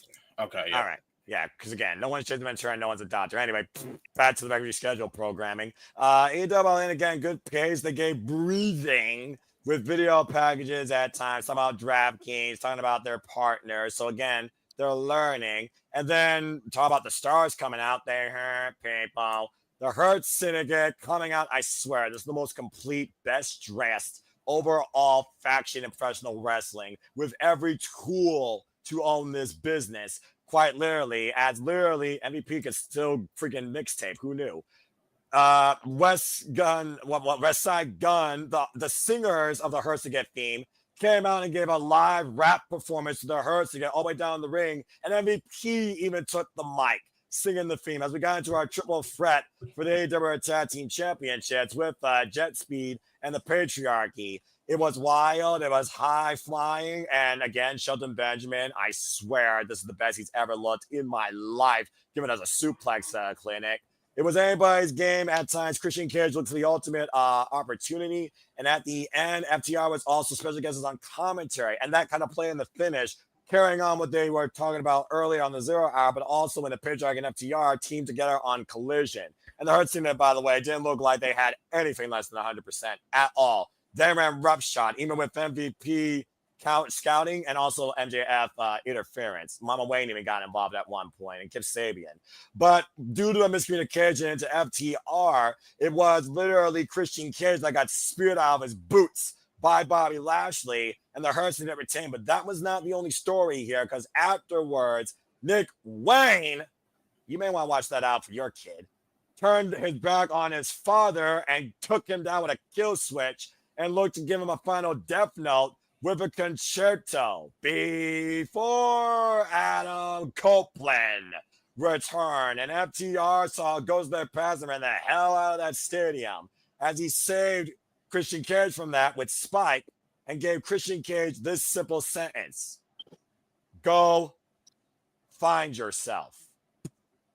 To be continued. I think for the longest time, you of one particular people of a crowd called for a team that reeks of awesomeness to find them an AEW run. You very well might be getting it very soon as the Patriarchy left Christian Cage high and dry. Mama Wayne, Nick Wayne, Kip Sabian, Christian Cage is on his own once again. and Adam Copeland saved him. Did he save him from himself, though? Time will tell. And then we got into the tag team match with the EVPs of AEW, and James did traditional nope during, of course, the Young Bucks entrance that came in on a boat with a scroll talking about the history of protecting this company from evil. Have you looked in a mirror lately? But prior to that, we'll also have another phenomenal entrance inspired by Assassin's Creed. Why Swerve Strickland was summoned to the ring, botch number 1 by this Hebert, talking about how Samantha Irvin sung Swerve Strickland into the ring. It was JoJo. It was Bray Wyatt's JoJo wife Osborne. I'm sorry. that sung Swerve Strickland to the ring. I didn't wrestle for songs. Of course, Swerve Strickland being a mogul of both wrestling and music. That was an incredible touch. I love the Firefly Titantron, by the way. That should have been your freaking giveaway, you idiot. And anyway, it was a very interesting match. It was kind of the story of the biggest match of the night. It started slow because of Swerve and Ospreay's inexperience in tag team wrestling, and the Young Bucks. Why, again, you don't like them. They still are heavily accoladed in tag team wrestling. Wrote a book on it. Things really picked up, though, to the point that the Young Bucks were using Ospreay and Swerve's own communication against them. I nearly jumped out of my seat 2 or 3 times over. I thought the Young Bucks were going to win, and even when Swerve and Ospreay were going to win. At the end of the day, it took a combination, exposed, final hidden blade. This man's storytelling failed, folks, and a house call. Swerve and Ospreay won, meaning the Young Bucks are no longer EVPs in AEW. I couldn't be more fucking happy. And James, why he was nope, I couldn't imagine what his reaction was. He was very. I'll tell you my reaction. Now that the Young Bucks are no longer EVPs, whether it was in kayfabe or reality, I can now watch Young Bucks matches again. Oh, wow. He's no longer doing nope. Well, you know, a gimmick died. I'll be damned. All right. No, I mean, they're no longer EVPs, so I don't have a fucking reason anymore. I suppose that's true. Anyway, moving on to the women. Maybe Ash, you want to talk a bit more about this. Talk about the talent showcase, the returns, the show-ups, and the intertwining storylines. That women's casino gauntlet was nothing but awesome and ballistic. It was. Oh my god, I loved how they opened it. They're like 2 of my favorite women's wrestlers right now. I love me some big, tall, strong women. Statlander and Megan Bain, of course, to your point. And then we got all the intertwining storylines. Willow Nightingale, Willow and Chris picked up at one point. Chris and Megan Bain double choke slam Willow. We had everybody, including Ty Mello. There was interesting to see the escorts of some of these women. By the way, Julia Hart and Sky Blue are known as the Sisters of Sin. I love that tag name. Julia Hart was a legal competitor. Penelope Ford was not a legal competitor. Hold on. Another idea I came up with on this very show, and you could quote it because I did literally say on somewhere in this program or on Spaces, probably both, they should be called the Sisters of Sin. They have now gone with the Sisters of Sin. Yay me! I contributed to wrestling. In both the worst and best way, and you're still not getting royalties. Yeah. Anyway, back to this match. Everybody got involved. Fekla, Queen Aminata, they renewed the hostilities. Athena showed up from last night, as well as Thunder Rosa, Penelope Ford, not a legal competitor, but was there for Megan Bain to help her. Harley Cameron came back, made her feel the wrath, and Anna Jane Harley Cameron ran Penelope Ford out the building, while Sky Blue was helping Julia Hart for a duration. There's a very unique connection with Thekla and Julia Hart. I can't place my finger on it, but that's something to do with spider suplexes and tarantula maneuvers. Maybe you all get an idea. I don't know. I'm just saying. There you go, James. There you go. That's how you make a spider. And of course, we also had the newly signed All Elite Alex Windsor, Mrs. Bruv, enter the fray as well. And also on excursion now, the former World of Stardom IWGP Women's Champion, Shuri, who confronted Athena in the early going. Things broke down between power, agility, rivalries, and interwoven stories across the 8 Women All-Stars and potentially your women's tag team scene all throughout this. One of the most ridiculous spots was that powerbomb by Chris Statlander to Megan Bain, where Megan Bain was literally crushing everyone else underneath her due to Statlander. Statlander was a freaking force to be reckoned with.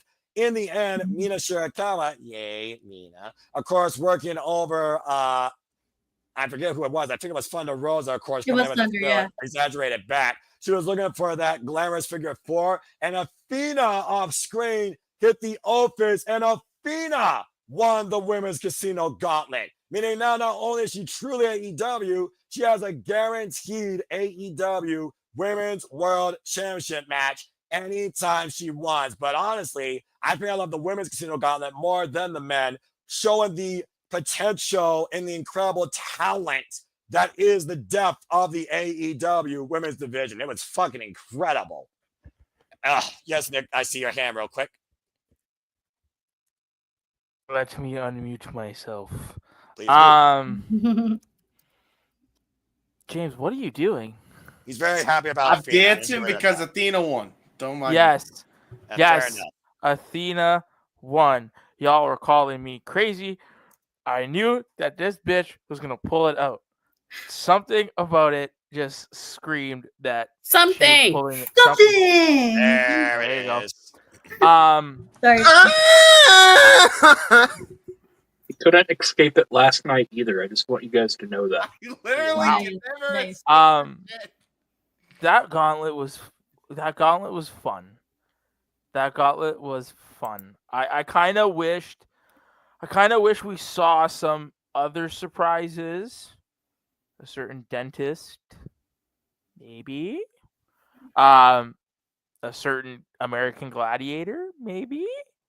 But Virtuosa, maybe. maybe. Again, there was more than enough bodies. There were more women, I think, that were involved in this gauntlet than there were in the men, including outsiders. Not even Billy Starks was an actual participant. No, yeah, I found that a little bit odd how there were like did those women just not want to be in the match? Yeah, I was wondering why Billy Stark wasn't in the gauntlet as well. It was just like I was going to say something about it, but I was like, nah.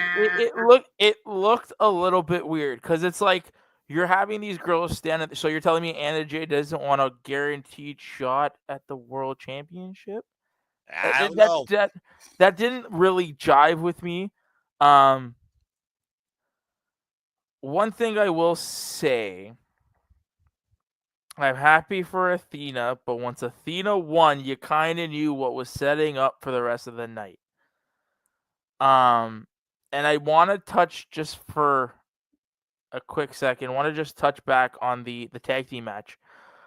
From the tag team match and before, I really felt like this show was at first gear. It wasn't quite there yet. Once that tag match with the Bucks and Swerve hit, the show took another gear. Oh no, and that's when I think that's where the show really started to pick up. And yeah, like the women's gauntlet match was great. It's my question now turning to where do we go with Megan Bayne in particular? Good point. Well, but now before Megan Bayne, Cena goes to their past and Holly Cameron wearing a mask right now. Remember, she's coming back from a busted nose, and Ty J still wants a victory over them. And maybe some 6-woman action through violence. People have been clamoring for women's blood and guts, and Sky Blue and Julia Hart been clamoring for that. The Sister Sin, of course, will be involved at Pro Wrestling Eve Forbidden Door Weekend. There's a lot of big what ifs, but there's also a lot of rivalries being built out of this that could lead to some interesting stories. I mean, hell, Queen Aminata is still looking to take the head off against Thekla. So again, who knows? And I was just gonna say that. Thank you, Noah. You jogged my memory. Shout out to Queen Aminata and Thekla.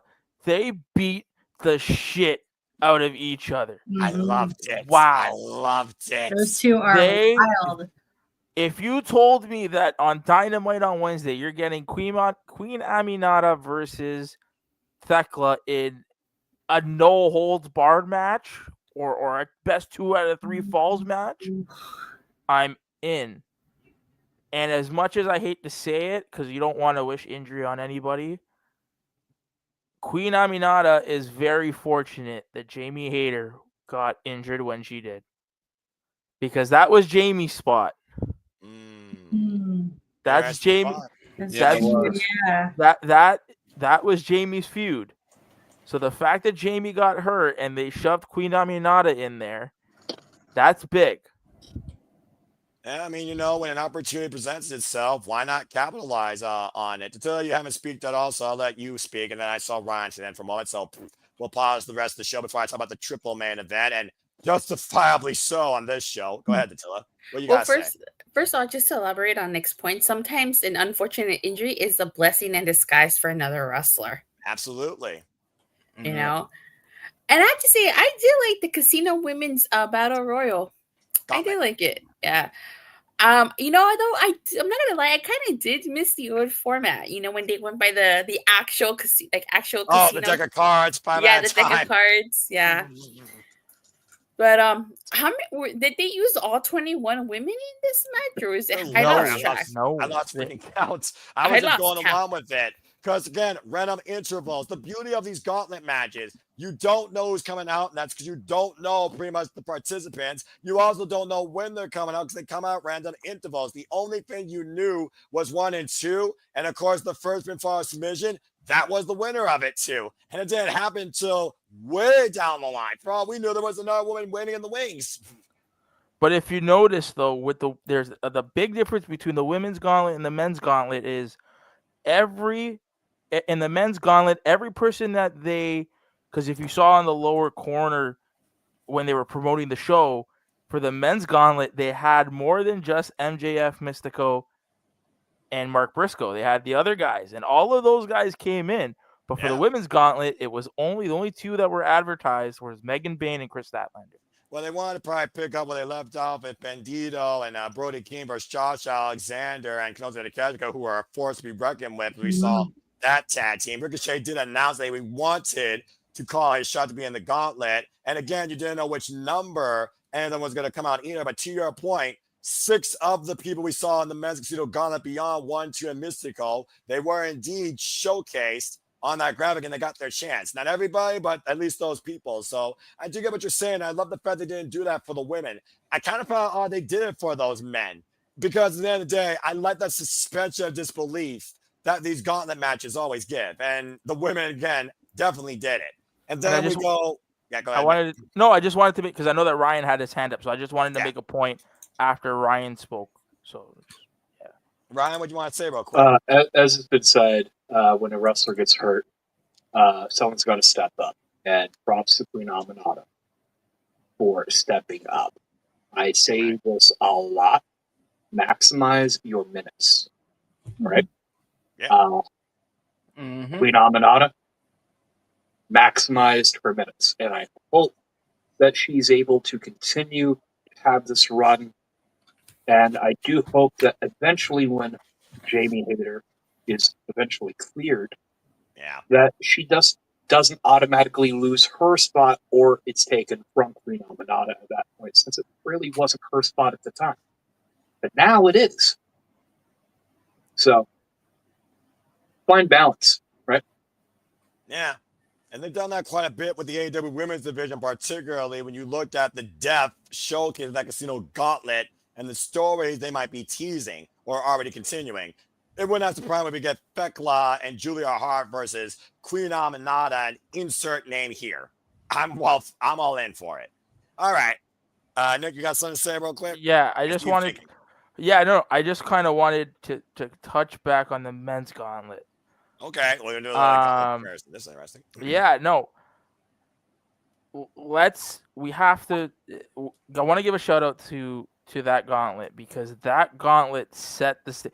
Once MJF won that gauntlet, you know what was going to happen in the main event. Yep. So it was kind of like. I want to rebut that immediately. You don't outright, because he could hold that contract for however long that he wants. That's Mox right. could have retained. Mox could have retained tonight. And he also beat Mox for the title. Yep. But it goes back, and we've all been on spaces with each other, except for Noah. And I've said it repeatedly. It's natural, and we'll get to the main event when we get to it, but it's just the natural progression of where we have gone for the past 8 months. And I know that Ryan loves the Death Rider story. And in that Death Rider story, there has been inklings when you had the MJF and Hangman interactions. There you go. Yeah. It's just the natural progression of where they went. Yep. Mystical got his full entrance I loved it. I loved it. Like, this dude got his entire. Tony must be paying out of the wazoo for that song. Yeah, probably. Like, dude, and the fact that Mystico was there, he was on the ropes, and you hear MJF in the background, like the little details. Like MJF in the background, I was like, "What are you doing? Why are you waiting? Like, why?" Mental warfare, dude. And then again, the fact how MJF won that match after talking shit about Jay Briscoe, or to Mark Briscoe about to Mark Briscoe about Jay, and the fact that he won off of the Jay Driller, that was like. And you never had a negative thing to say about Jay. Only Mark. Exactly. And off Mark's work, MJF like a thief in the night, got the schoolboy on Roderick Strong, got the win. Yeah. It was just the things that the attention to details in that match, outside of the giant scope of the match, were pretty good and nice to see that they paid. It paid off, and it built to what we've seen in the eventual triple threat main event. And to your point, talking about the triple main event, as they so elegantly called, of course, as the first one was Mercedes Moné, the CEO, with a cheerleading squad, wearing her 6 titles and that incredibly large robe. I know, JJ. Showing all the names that Mercedes Moné has beaten here in AEW. Going an undefeated 25-0, while, of course, Thomas Storm has the strongest singles record this year at 15-0, a match of the quality of the single title holding record 4-time AEW Women's World Champion Thomas Tony Storm taking on Mercedes Moné. It was unique to see the different type of aspects in the entrances. And for those that don't know, Timeless Tony Storm did a Twilight Zone entrance. You have entered the Timeless Zone. It was absolutely ridiculous. And I loved it. Of course you did. Now, was that entrance creative control or creative input, though? Oh, God, no. So why don't we talk about the match a little bit, shall we? Again, it was the story of the matches where it felt like, again, we started slow, didn't go straight up 0 to 100. It was very technical. Again, both of these women wanted this match against each other for a decade since they left their previous company and figured out who they were. And literally, we saw the technical side of both. Of course, Mercedes Moné was working over the legs of Timeless Tony Storm, multiple meteors, multiple German suplexes, dropped her on her head, and then Timeless Tony Storm, of course, countering, crossface chicken wing counter to the statement maker. And then it got really physical and really unique. From everything from a loop press to throwing fists, these two women threw down at AEW All In. And me and Ash and James, for that matter, we were kind of on the edge of our seats thinking that Moné was going to win. And at one point, she even hit the Moné maker, but Thomas Tony Storm kicked out, and the shock on Mercedes Moné's face, where she kicked out of that, Mercedes didn't know what to do. To counter that, hip attack Storm Zero, Mercedes Moné kicked out. They threw everything at each other, their best moves in the kitchen sink. And then it got weird. What was the weirdest call of the night? There was a tombstone power driver attempt, and someone got bit in the V, and that was a counter, to say the least. Yeah, let your minds wonder about that. That was an actual thing. At one point, we saw a headbutt and a freaking rising knee strike. Now, both these women down flat on their feet. Both were looking to hit a death note seal with a kiss. And at the end of the day, a trios of even Storm Zeros didn't put down Mercedes Moné. It took going to the high-risk district, Avalanche, Storm Zero, still with a kiss. And ladies and gentlemen, Mercedes Moné lost. Timeless Tony Storm is still the AEW Women's World Champion and has handed Mercedes Moné her first defeat in All Elite Wrestling. I'll let you all think about that for a moment and breathe, because I see the excitement. My reaction was, oh my God, Tony, I love you, you bitch. Fair enough. James, anything further you want to add regarding that match? I'm happy. Yes, thank you, Tony Storm. I just see Nick and Ryan giving us schoolgirls below me. So Okay. let's hold in at these two real quick. Nick, you want to talk about that real quick? Who is, maybe you guys can answer this question. Who is the teacher from the wrestling club in New York City? You know that group on Twitter that Taylor Perry? Oh yeah, the TYC, the wrestling club. Yeah, I know who you're talking about. Yeah. He called it, and I shared the post with everybody. The whole storyline with Mercedes Moné was about the 7 deadly sins. And Toni Storm, at first interaction that they had on Dynamite, she said it clear as day. Mercedes, you want all those belts. I only need this one. Quality versus quantity. Let's tell this match. Tell this story.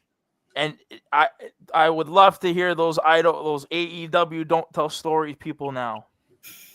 Tonight they told more than enough stories. I'm not even done yet. Ryan, you have something you want to say real quick?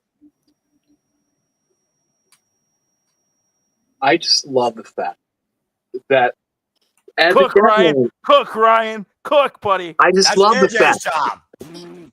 I just love the fact that she used her creative control to say, "Hey, Tony, I want you to pile drive me from the top rope to the mat." I don't know how many of you've actually seen under the mat. So under the apron, there's that. There's a little bit of foam, and then there's wood. Yeah. That's a hard part of the ring. Yep. Right? Okay, so many people were going to crash out tonight if Mercedes had won. And I would have been here for the tears regardless, because quite frankly, be disappointed, trolls. Either way, regardless. The right ending happened. The right woman won. The story was there. Nick, the tweet or the thing that you shared a month ago was right. Mm-hmm. Now we get to see Mercedes fall, and now not only does she get to put over, Tony, elevating Tony, right? But now she has the job of elevating 5 other women as well across the world. Yeah, basically. And when she's done with that journey, she will get to come back to the apex of the mountain and become world champion, possibly become world champion, because as long as she is focused on all of these other things, she can never have the one thing that matters. She said that this would define her legacy, this would define her destiny, and destiny denied. She, of course, is still the T-Bash champion, but a very fine point. Dattila, is there anything you want to say regarding this match and this outcome? I actually did not watch this match. I took a nap during fair. the triple threat tag team match. What? Yeah. Guys, you gotta remember, she also is extremely busy, and she's not me. Fair enough, I respect that. So, and I also did not watch the Texas Death Match because my mom really wanted to watch Saturday night's main event. I respect that. That's fair. All right. Well, that being said, go ahead to tell anything further you want to add regarding the result. I do know that Toni Storm did beat Mercedes Moné, which I feel like it was the right call. Mercedes did not need another belt, especially when she has a TBS title. So it was the right call. But I definitely got to go back and rewatch the matches that I missed. Good girl. And just want to sorry before JJ goes and again. Tony won clean. Bingo. Clean as Aubrey a Edwards count of the whistle. 3. Yep. Nice. Aubrey Edwards count of the 3. That Avalanche Storm 0, Monet was done. The CEO went bankrupt tonight. Well, tell her yesterday if you're here on the East Coast. Hello, JJ. Still Saturday for us. What do you think? Hello. So, first of all, I want to say fuck you, Nick, because I feel like you're calling me out as one of those people saying that AEW doesn't tell stories. But I will say this. Even though I've kind of half-assed paid attention to a lot of wrestling in general these last couple months, and I shocked the hell out of Noah when we simply predicted Great American Bash, because I haven't watched an episode of NXT in like a month because I've been working a lot on Tuesdays and I just been getting caught up on other stuff on my days off. I've kind of been Datilla. I haven't watched. I think Datilla's watched NXT more recently than I have, which is crazy. She nods her head no. But I digress. But the little bit I've been paying attention, I will say that AEW this year has gotten better at telling stories. That was one of my biggest complaints with AEW for the longest time. It would seem on the surface like Tony Khan would just reach his hand into a ball pit and pull out random names and be like, hologram, Beast Mordos, go have a match. That's not a bad thing, though, honestly. Yeah, I like Beast. Just randomness. Yeah. But Noah said it himself. They're starting to show more video packages. They're starting to take more breaks in between matches, because that was another one of my big complaints, is that they wouldn't give you time to breathe in between matches. Yep. And Noah mentioned that right at the outset of it, is that they gave you a chance to breathe in between matches. So it looks like AEW is starting to learn from the mistakes that me and some of the other IWC members were calling them out on. Yep. And I give them that. I take nothing away from that. Yeah. I'm glad Tony won. I'm glad Mercedes lost. I would be lying if I didn't sit here and say I was surprised. Especially with Athena having won the gauntlet. Mm-hmm. Yeah, a little bit. Because I totally expected Mercedes to win and Athena to catch it. And that be how we started Mercedes' demise. Because in my brain, where does Tony Storm go from here? He's beaten pretty much everyone on the roster. If Mercedes had won, where does Mercedes go from here? She's pretty much beaten everyone on the roster. So for Mercedes to win and Athena to cash in and take it right off of her, even though Athena's been the forever champion of Ring of Honor, that's got jack to do with the AEW roster. Even though there's crossover. That still has nothing to do with the primary AEW roster, so we're starting fresh.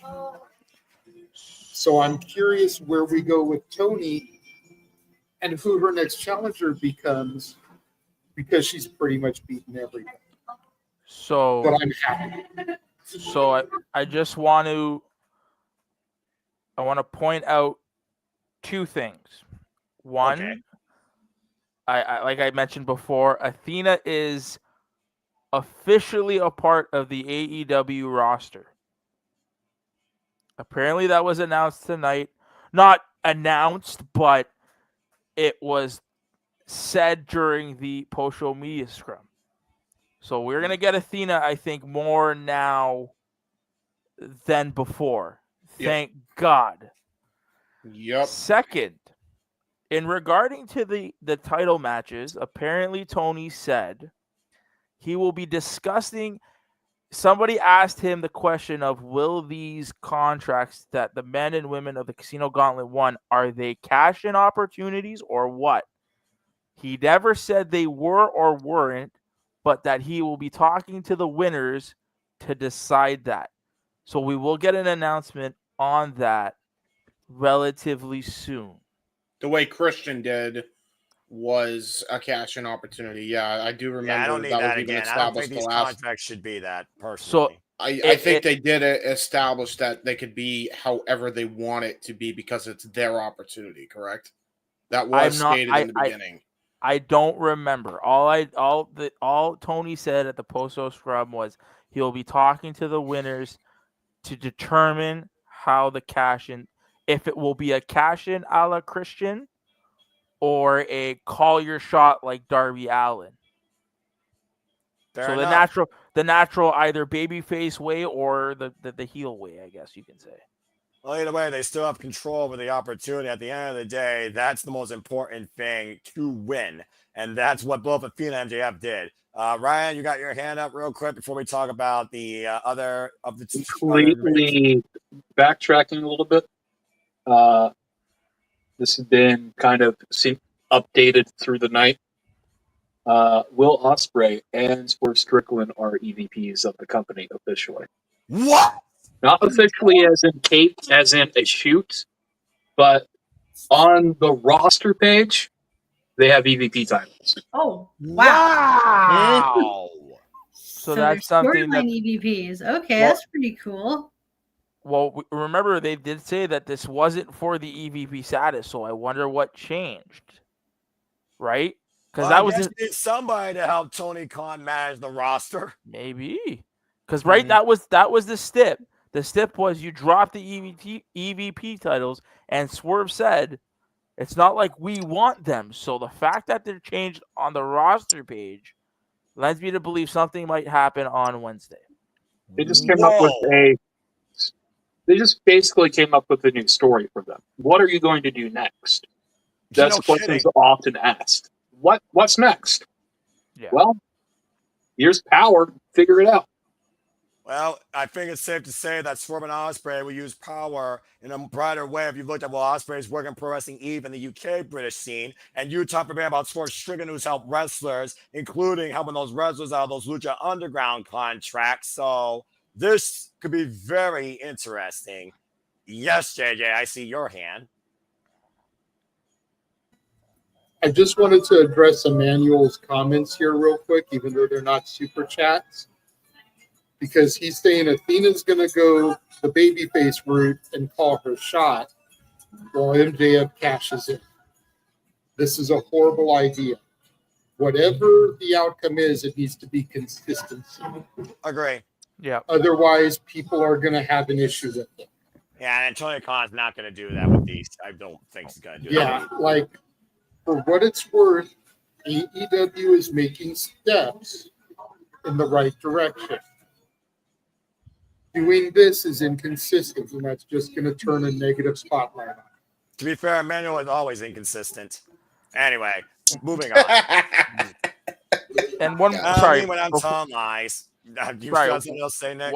Yeah, no. One more thing too. And we have to let's state too for the record, the contracts that were won from the Gauntlet are World Championship contracts. They're not TNT or TBS. Nope. So Athena's not challenging Mercedes for the TBS title. Nope. Well said. Nope. All right. Now back to the semi-main. The rivalry renewed and possibly conclude. Kazuchika Okada versus Kenny Omega. Winner takes all for the first ever AEW Unified title. Of course, we got the over-the-top entrances for the Rainmaker alongside Don Callis. Don in black, the colors of Antonio Inoki, and also as black as his heart and his newfound aggressive, cerebral stance. While, of course, Kenny Omega came out as the final boss, sung to the ring by his Final Fantasy theme, by the very lyrics of the song himself. It's a great live performance. And, of course, Ash and James, to tell this match, Kenny Omega's midsection, his heart and fighting spirit, Kota Ibushi in Kenny Omega's corner, versus the MO of one Don Callis, and the familiarity but the dangerous nature and the driven determination of Kazuchika Okada. James, you want to talk a little bit more about this match? Oh, man. This match was so freaking good. I really enjoyed the story they told. I'm so happy we got a version of Rainmaker Okada back, a heel version at that. I think Okada's back, boys. As far as Rainmaker Okada goes, we just got a little heel twist to him. I'm loving this new Okada, and I love that Dawn is the one to kind of bring that aggressive side out of him. It just makes Okada feel like a whole new person and a whole new gimmick at this point. So overall, loved it. I thought it was the right decision, right call, and really hell of a match to kind of cap off possibly a series. We will see if that is in fact the case. All right, fair enough. Ash, again, you and I talked about never say never. You think that this may not be the last time. Of course, it was the first time we saw this rivalry. Here in America, it was Okada and Omega 5. At the end of the day, we saw how much work Okada was doing to the core of Kenny Omega and how much it risked his offense, but he still kept fighting back with those overhead chops and those massive, of course, cans to the chest. Both these men were explosive and technical in and out throughout. We saw shades of Kenny Omega's MMA background, incredible desperate counters by Okada to Kenny Omega, all involving attacking the core, whether it was the gut buster or that straight right punch. At one point, he finally hit the one-wing angel, and both men also hit their finishers, Rainbow respectfully. Both men, of course, were able to kick out. And it's also one of those things where I think at the end of the day, we all knew kind of what was going to happen here, considering the Don Callis family have really not gotten to that point of, changing history and winning. Konosuke lost, Casino Gauntlet lost, Kyle Fletcher lost, and Okada right now is the newest, I would say, money train, literally, for Don Callis. And he got involved and it worked in his favor. Stomping the referee out, play Aubrey Edwards came into play, finishing stretch, incredibly strong, stiff sequence. At the end of the day, it took 3 Rainmakers to put down Kenny Omega, and yes, Kazuchika Okada won and now holds the AEW Unified title. Yep. I was wondering when we were going to get this Okada, because I miss seeing this Okada. It's nice seeing this Okada again. Is because like the longest complaints, like I'm not saying Okada was bad, but it's just like I just wasn't feeling was his Rainmaker self, and now he's like, finally. It's about damn time we got to see you. This was a solid match. This was everything I could ask for. I was fine with either man winning. If we do get it to a series, just have it be 3 matches. Like 3 more matches. That's it. Please, we don't need to go like crazy numbers. Well, you mean 2 more matches because we already saw the first one on American Soul. Semantics, yes. But you know what I mean. But yes. Make it a trilogy. That's what I'm trying to say. I still feel like they don't need to do it again. And according to Don Callis, Ken Omega is done. But again, we'll see. He definitely got worked over. We're kind of pushing the clock, but I will acknowledge, of course, Nick, who has his hand up. Nick, what do you want to say real quick? Did Kenny get hurt in that match?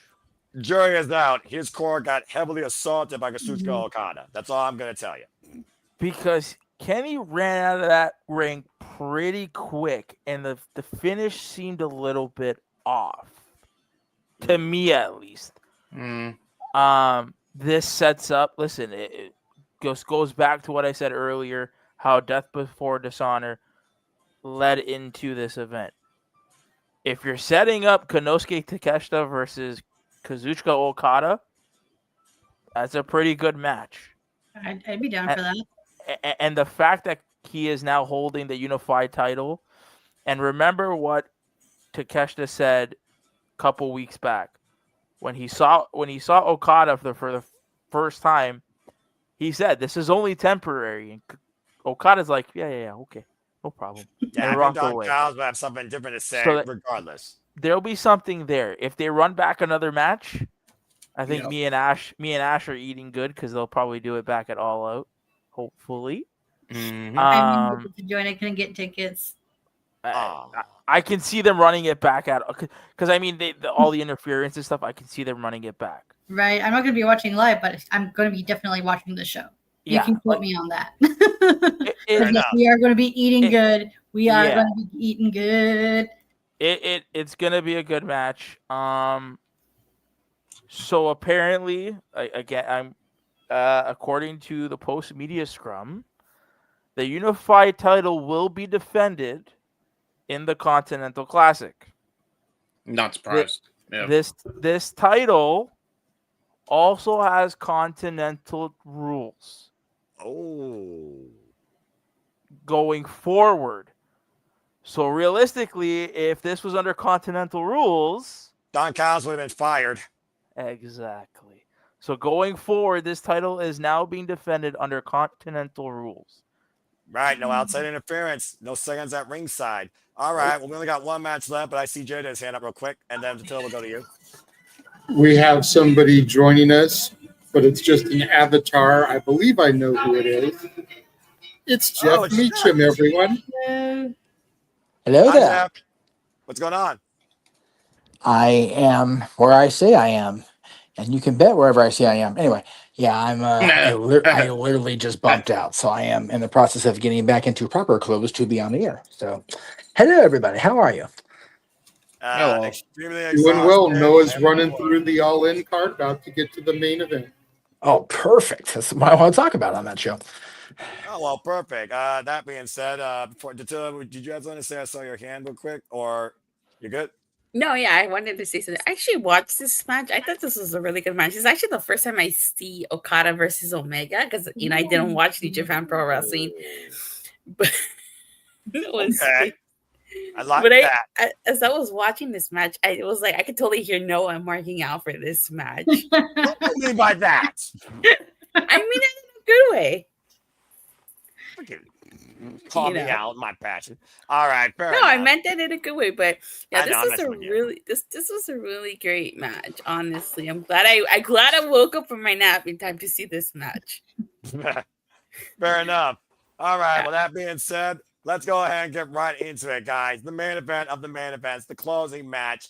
Heyman's Redemption, Heyman's Last Stand, the Death Riders, Do or Die MO, continuing at All In. John Moxley, Heyman and Page. Texas Death Match. Atmosphere was set. A very subtle entrance as we just heard the quiet whistling performance of the Hangman riding in verbally into AEW All In as the sun rises, but also could set on Heyman's chances to liberate AEW and the AEW World Championship. And of course, and by the way, Heyman came out to his original theme. Talks you really how much he has purged from his past, quite literally to get back to where he once was originally when he first came to AEW. Then we have the Death Riders, of course, ride in style in a big old pickup truck. John Moxley, Miriam Shafir, of course, at ringside. And how do I put this subtly?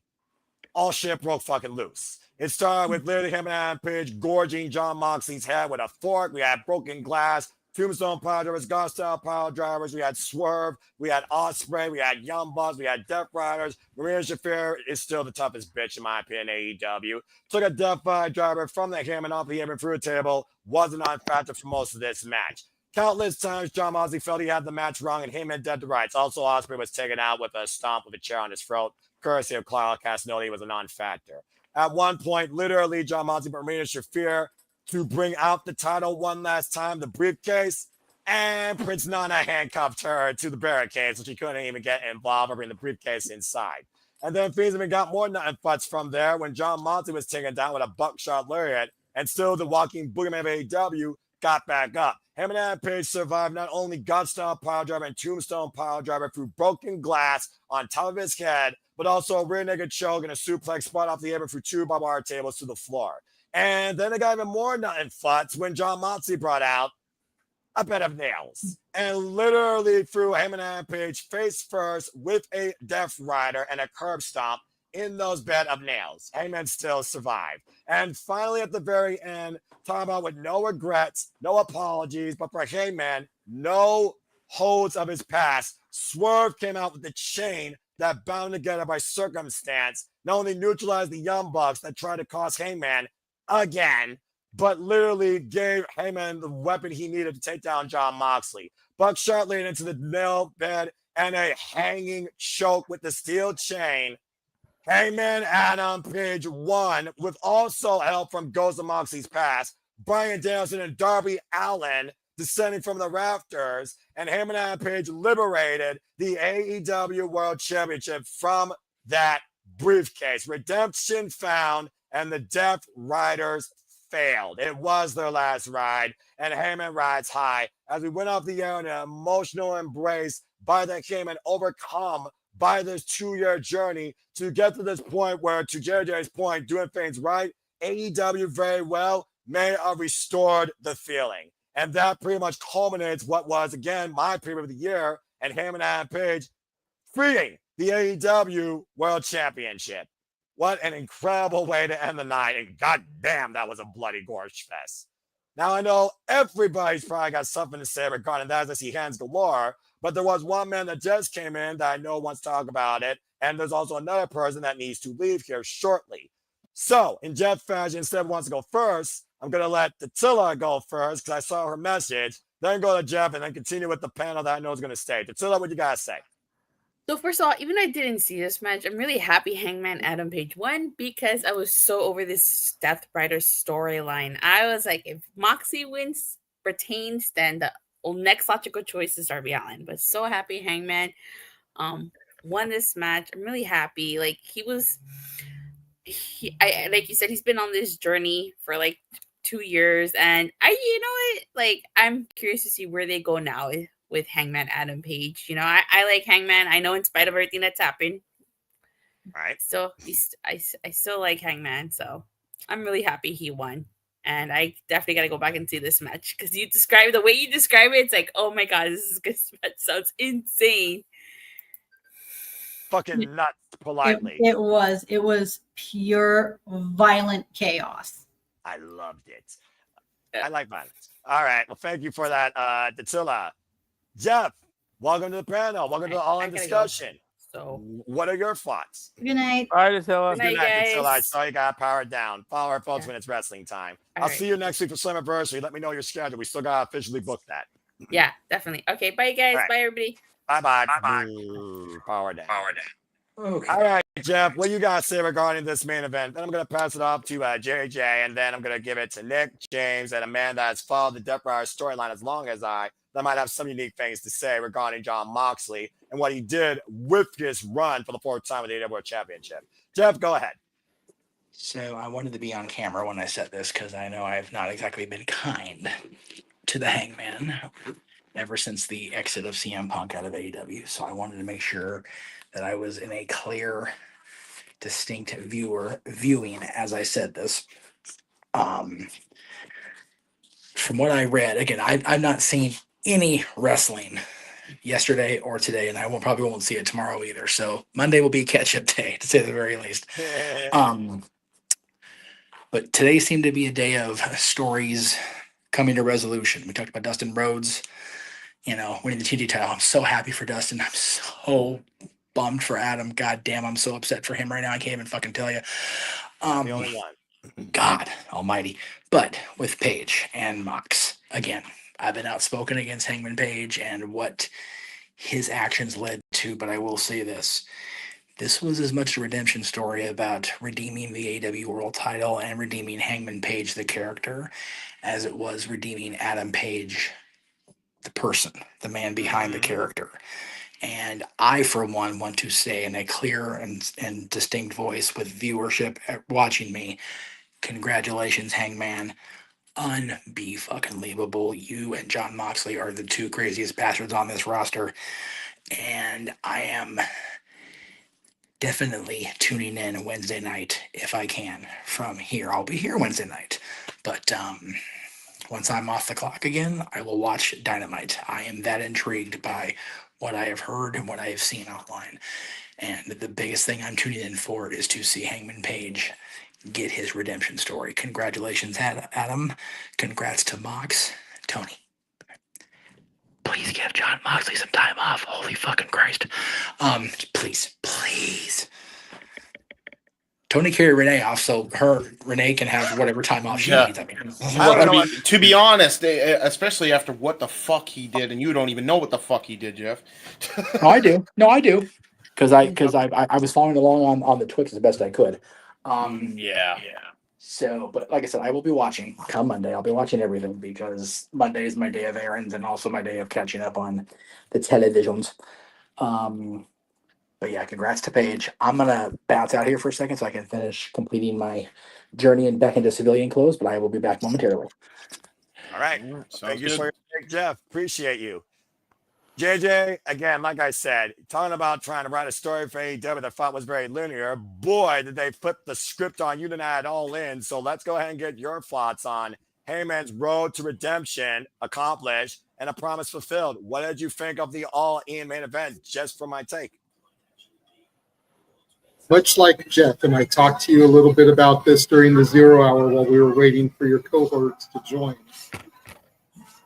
Whether you like it or not, you can literally pinpoint the downfall of AEW to that promo that Heyman cut on Punk. Yes, you can trace it to Cody leaving a few months prior to that. Yeah. But even after Cody left, they were still doing okay. That moment is really what kind of set them on the downfall and their downward spiral, because that led to Brawl Out. Brawl Out led to Brawl In the Real Glass and the fight with Perry, which led to Punk being fired, which led to an audience divided. And it's taken until now for AEW to really kind of turn the pendulum where it's back in their favor again. They're still not where they were when that incident happened, but they're getting there. I have also been very outspoken about Hangman because of my devotion to Phil Brooks. Yes. I still feel in my heart that it should have been Darby. I feel like that was the story. But at least I'm no longer mad at it being Hangman.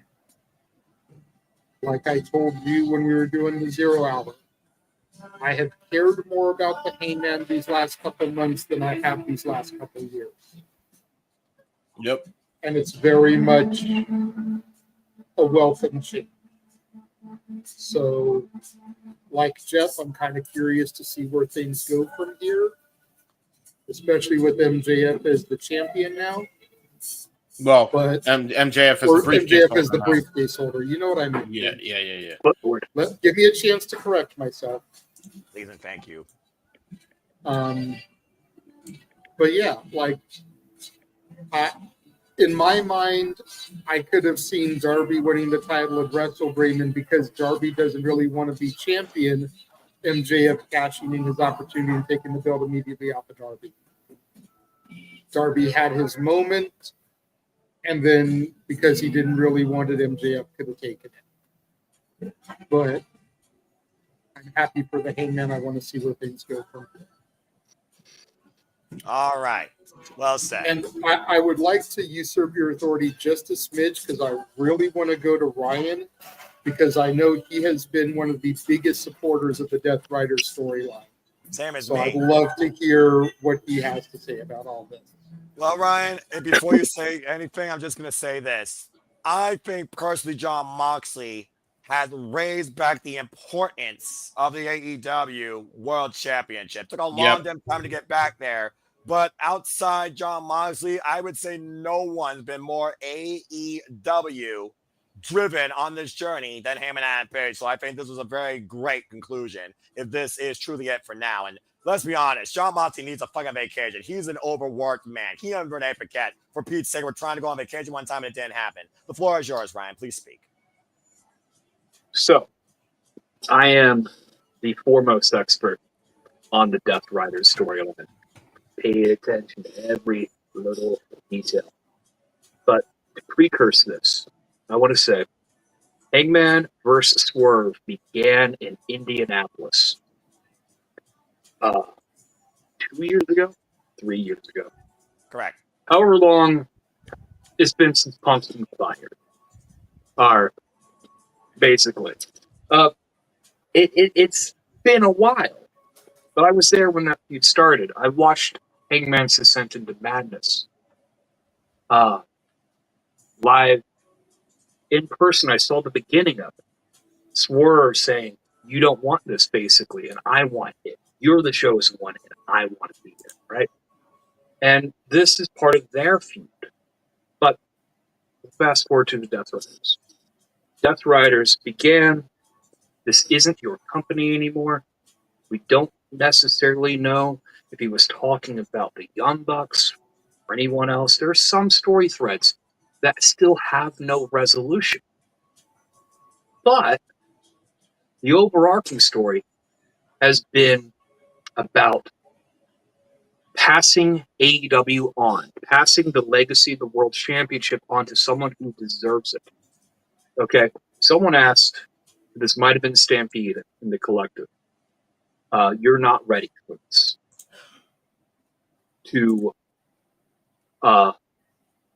John asked that to Darby.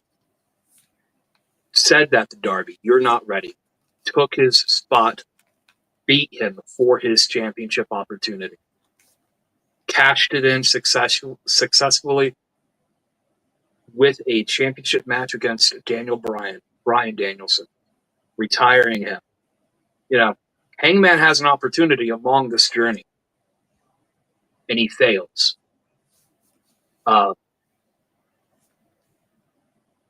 I see all the narrative threads for why Darby Allin should have been the one to beat Jon Moxley.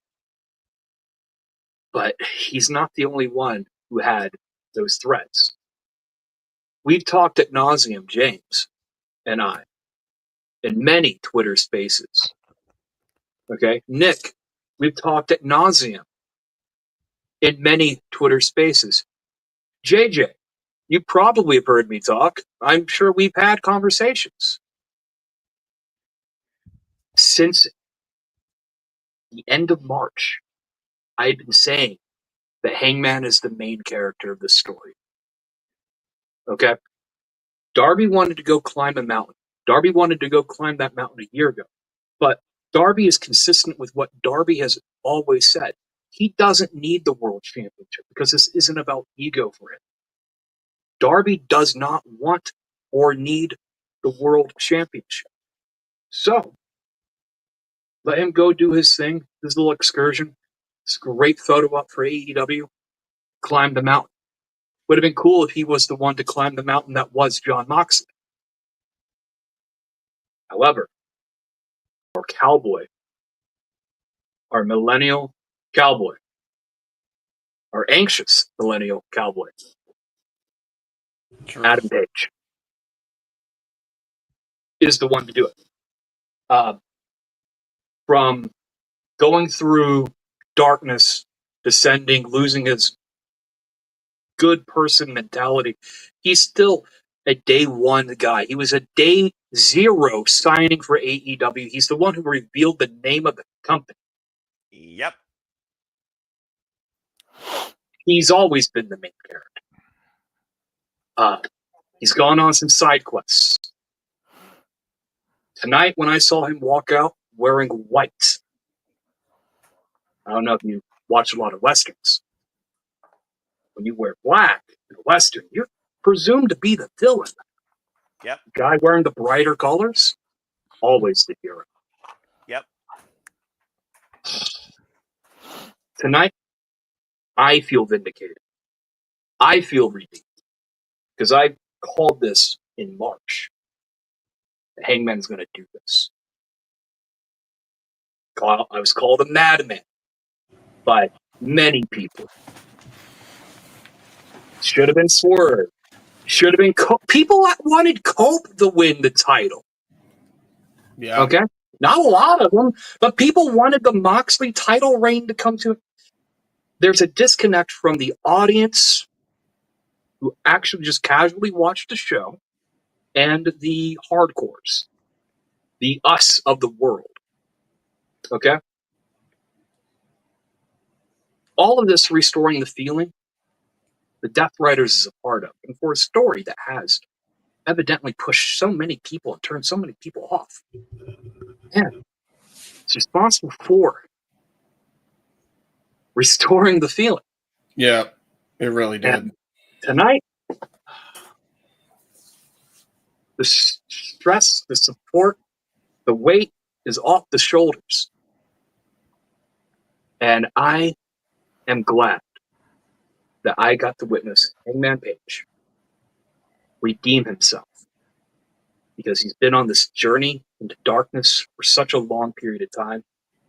The redemption, all it's a beautiful moment. Brought me to tears tonight. Yeah, really. I felt the same way, by the way. I felt the same Like way. for the main event. And you came in somewhere in the middle of the main event. I turned my camera on in the Discord. Just so people can see so people can see my facial reactions. Because I'm very emotionally invested in this story. And to see it culminate, I would not have been mad if Mox had retained the title and we went another 3 months to get to October to get the Wrestle Dream. Okay? That's a very valid way for this to end. But to see it end, I might be a little tribalistic. Maybe just I prefer AEW. Maybe I just want to see the current and times because I like a little bit of nostalgia in my wrestling show. It's a variety show. Comparisons to Thief of Joy, but this was the Avengers assembling, much like WrestleMania 40. Yep. But it wasn't the stars of yesterday. It was the stars that came of to today. help. It was today's stars. It was our main cast, not a reunion show. That's a good and point. for that, even better. And I love it. I yield my time. Thank you, brother. Yeah, there was nobody better that you could have given the mic to, JJ, for this one. I know. That's why I did it. And just to piggyback off Ryan says, the only reason I think people wanted Cope was because they were so over the Mox storyline. They were so tired of Mox holding the belt hostage. It wasn't necessarily that they wanted Cope. They just didn't want Mox anymore. Yeah. But Back just to you, a little Noah. bit You of can patience. throw it to whoever you want from now. But go ahead with your point, Ryan. Then finish. Just a little bit of patience, right? There was a lull period. I could not, even as a big Death Rider fan, I could not defend inserting Cope into this feud. But something I want to touch on, actually, because it was brought back to my attention, right? The Death Rider storyline saw the resolution of Hangman Swerve's rivalry. Okay? It has inserted the end of the Young Bucks being EVPs. Yep. Like, there's so many story threads that are wrapped up in the Death Rider angle. Yeah, literally all throughout the show, actually. It's littered everywhere. Yeah. And the Death Riders themselves may not be over. The championship's gone. Yep. But where's Mox in 3 months? I want to see Mox have time off. That's what I'm talking about 3 months from now. Maybe 6 months. Idea. Yeah. But, someone's got to lead the Death Riders between now. And there's another character along the way.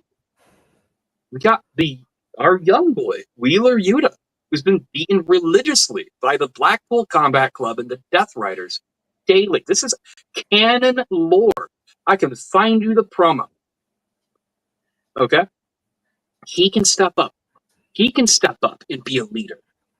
True. Claudio can step up and be a leader. Who's going to fill the vacuum of John Moxley while he's out recovering? Right? And this gets to a little bit Gabe Bloodline Kidd too. 2.0. Yeah, a little Gabe Kidd too. So that's not wrong. So there's a lot of action here. There's still a lot of meat left on the bone, and we're now get to move past the world title. Yep. Right? Yep. So beautiful story, beautiful stories, and if you paid attention to this long enough, it's very rewarding as a thing. Yes, tonight was the best show that they've done in years. I honestly, their entire show, this is the best, and I don't think that's recency bias. This might be recency bias for me, but as far as wrestling shows is concerned, top to bottom, since I grew up from looking at this from the eyes of a child, because nostalgia blinds a lot of us, right? I think might possibly be the best wrestling card, top to bottom, that I've seen. Yep. Better part of 20 years. Yes. Maybe my entire life. Yep. I'm with Ryan on that. So, either way, chef's kiss. I'm gonna shut up. It's your show. Thank you, Ryan. And again, definitely my favorite of the year. All right. Well, Thank you, Ryan, for eloquently speaking on that. That's why I went to you after me. The floor is yours, Noah. Well, that being said, there's still 3 other people to share their final bit. So let's go ahead down to Nick, and then we'll move on to James and close with our Canadian friend. Nick, go ahead. What do you guys say regarding the fact that Hangman Page has found redemption and Jon Moxley is done as the AEW World Champion? Ladies and gentlemen, you're about to get a Twitter space on YouTube. Get ready for this. Oh, shit. Uh-oh. Where did JJ just start? I apologize in advance. I fucking called it. I have said it for months. Natural progression. This storyline. First of all, Ryan, you can take your Death Rider story. Get the fuck out. Fuck that. Natural progression. This story has been progressing over time since Dynasty. Everything that they have dropped. If you're not watching the product on a regular basis, you can't talk, because for the past few months they have riddled this story throughout Dynamite and Collision. You just had to wait and see it through. I do think the story changed because if we look back to what Ryan said, when Jon Moxley came out and said, "This is not your company anymore," I truly believe we would have had Shane come in. I think Shane was that higher power. All the pictures that came out, everything, right? Yeah. All of it. So I truly believe Shane was coming in. I think that meeting went sour and it just never materialized. So they had to pivot. They had to pivot somehow. As much as everybody, and I was one of them who bitched and moaned about this storyline, the fact that it ended the way it did tonight. Shout out to Darby, who's cutting a promo on Mount Everest. This guy cut a pre-tape promo on Mount Everest. Yep. Yeah, dude. That's the highest anyone has ever been cutting a promo. Dude. Definitely accurate. Like, RVD continue. ain't got shit on Darby. No, but they're right though. You're climbing a however high mountain and you're cutting a pre-tape promo. Not in face paint. He wasn't in face paint. This was raw. This was a raw promo from on top of the mountain. Another attention to detail. The title that was pulled out of that briefcase,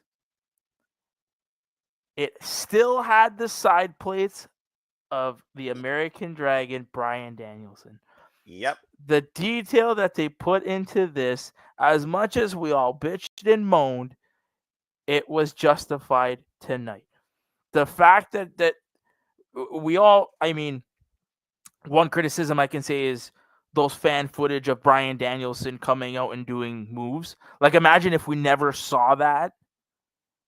And we got tonight Bryan Danielson coming out for the first time. But we already knew he was taking bumps, so it was kind of like a foregone conclusion. Agreed. Right? So imagine we saw that live. So that was crazy. Darby coming down from the rafters. A la Sting. That building. Good God. Like doing a coffin drop. And me and JJ talked about this on a space. And I remember you guys were saying, if Darby doesn't want the world title, then why is he here? Darby is a different cat. He don't need the world title. He is more worried about the TNT title and elevating that belt. That's right. He does not want to be that main character here. It's just the way he's built. It's just the way in his DNA. So I like the fact that he's not challenging for the title. But again, natural progression. We've got Hangman now. MJF's got the briefcase or the title shot, right? This is all leading up to next year. We have 365 days to tell the best story for Will Ospreay because Tony, and I have said it and he has proven it, Tony is about moments. We had some people saying, oh, Will should have won it this year. This should have been Will's year. Or Will should have been last year. Tony is about his moments. Will Ospreay is winning that title in Wembley. That's the only time he's winning it.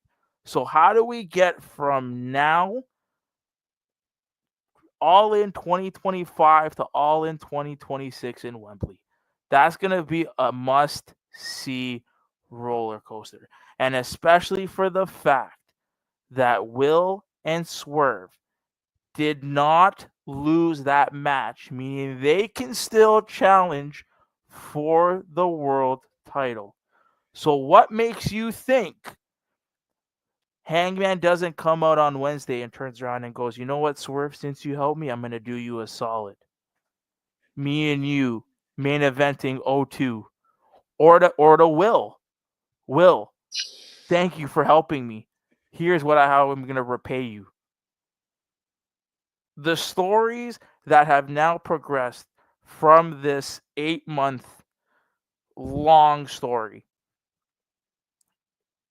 it's become must-see television, and there's no denying it. Yeah, there really has. You're also talking to somebody that hasn't followed any fan footage, so I was fucking surprised to see Bryan Danielson, but I also did see him, of course, help Blue Panther, ironically enough, come out in a Blue Panther match. Right? Well, I knew it was him, Ash, of course, at Globe Arena, Mexico. And again, he's done wrestling full-time on behalf of his daughter, on behalf of his family, on behalf of being a father. He never said he was permanently retired, unlike Sting. So again, American Dragon, he can still go, and he's still instrumental in AEW.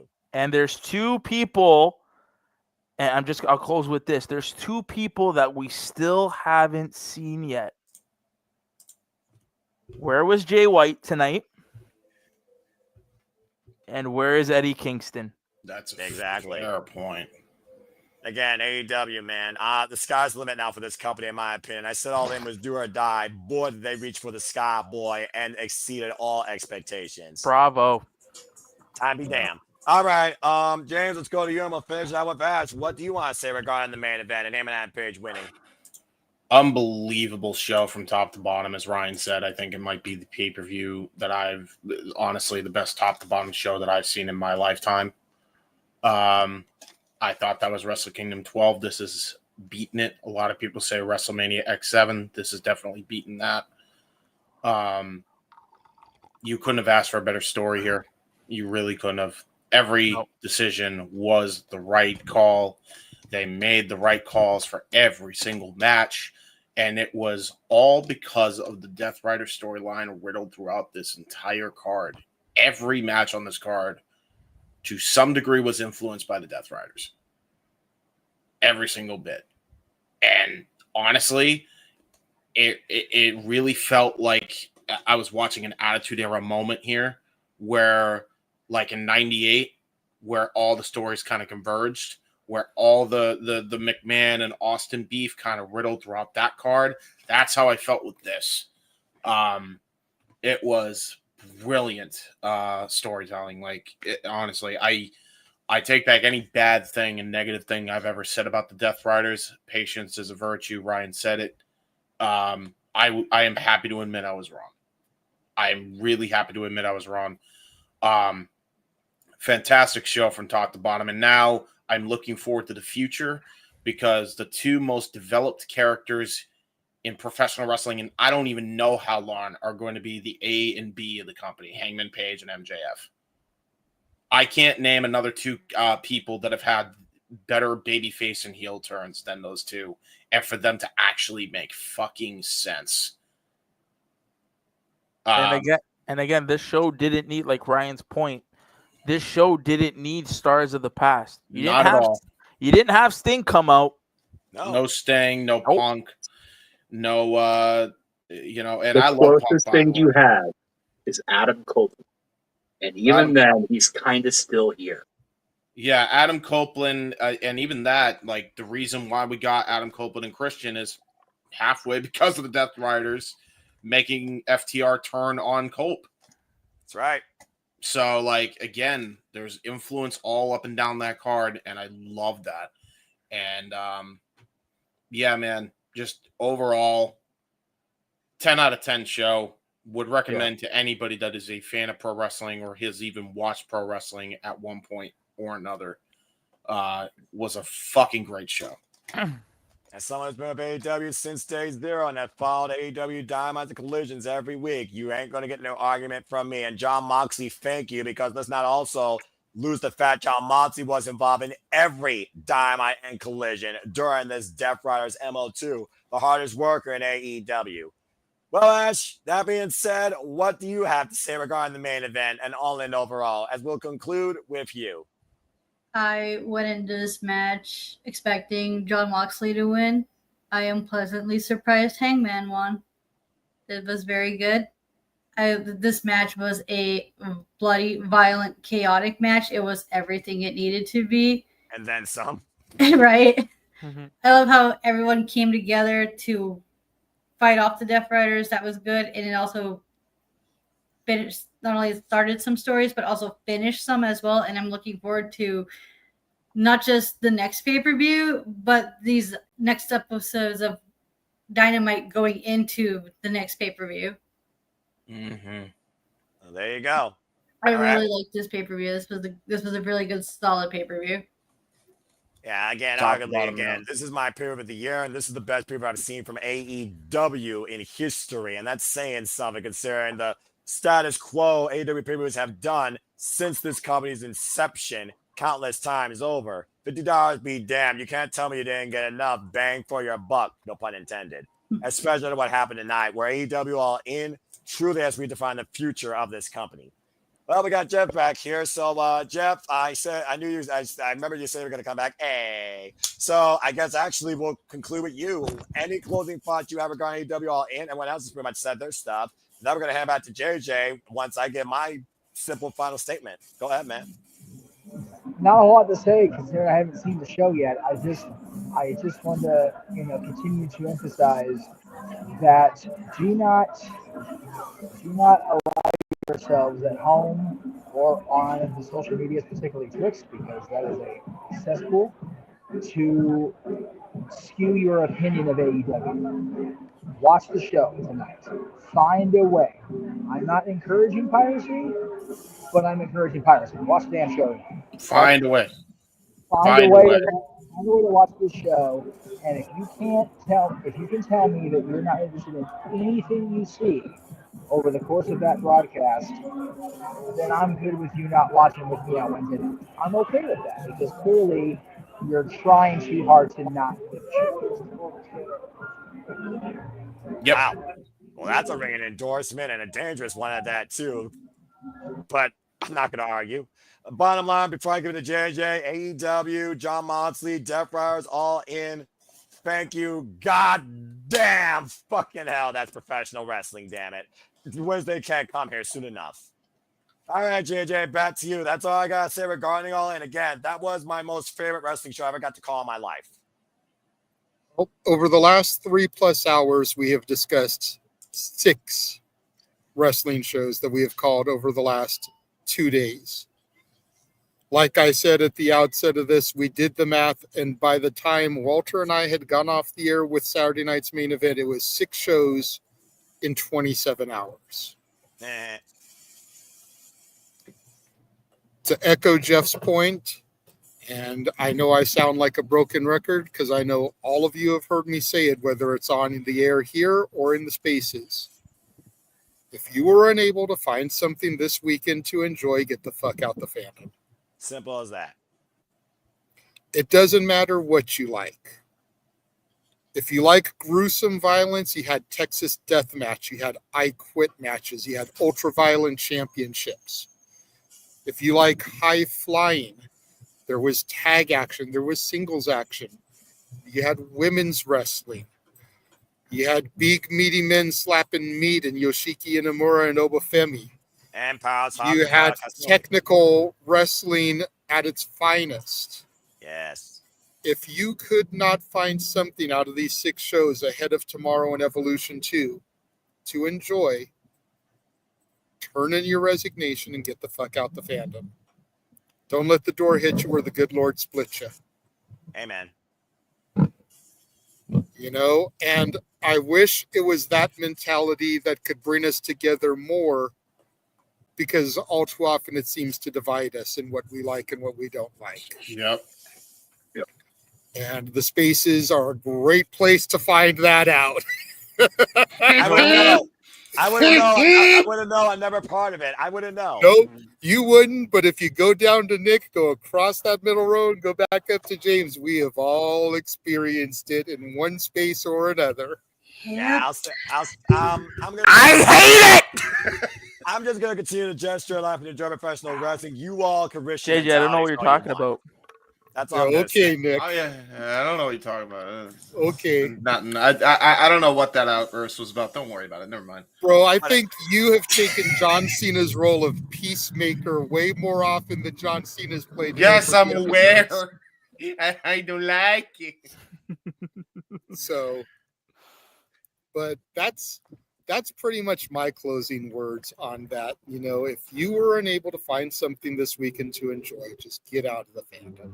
Simple as that. Yeah. We'll go around the horn real quick. We'll do our shills and plugs, and then we'll get out of here. We'll turn it over to Ryan, because it's such a rarity that he comes around here anymore. You know, I'll go ahead and say it. You know, me and him have come to words more than a few times in spaces over our opinions. So I am grateful that he was willing to sit next to James for House of Glory. Granted, it was with one of his best friends, so it wasn't really a chore. And I'm grateful he was willing to come here and discuss the shows this weekend. So thank you for being here, Ryan.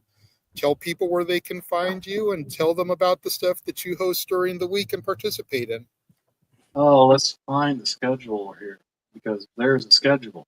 Here we go. All right, the cheap plugs. Oh, my favorite part of the night. Not really. Well, kind of maybe. Noah, put the timer on. We need it. So, if you enjoy having like well thought out conversations and debate and thought provoking conversation, you can find me. Oftentimes, you can find James as well on the Twitter, on the X, as part of the Wrestle Collective. You can follow us at DubC Worldwide, but if you want to follow the fish, you can find me at DubCEZR. Wrestle Fish! Sorry. Okay, now, we host a show on Mondays, Wrestling with Tism, at 5:30. Yeah, to be fair, to just kind of make sure we promote properly, that is not necessarily thought-provoking and engaging conversation. We just fuck around and have fun. Hey, James, hurry up. We got 17 minutes. If you want mind-numbingly stupid conversation, yes. Mondays, 5:30 EST on X. Best place for it. You can get a slightly smarter version than this on Wednesdays. Because on Wednesdays, I and another co-host of ours on the Monday show, Mr. Hannibal Scorched, the Nick Soap Dish, different Nick, host a Dynamite preview show every Wednesday, where we will talk about whatever news has happened to be relevant for the hour, then actually talk about the show. Sometimes Tony doesn't like giving me the full card before showtime starts, and then I'm just sitting there twiddling my thumbs and wondering, what the fuck, Tony? You know, like tweet some shit, man. That's the point.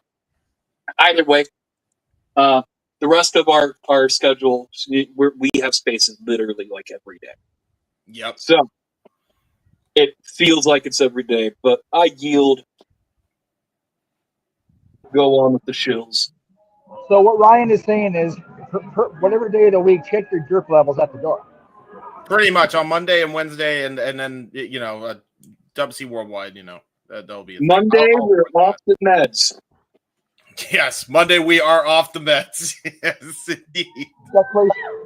And we are Nick? eating the food. Nick, I pass it over to you, good sir. Speaking of food. Oh, Jesus. Well, we got 15 minutes in counting. You cannot find me anywhere.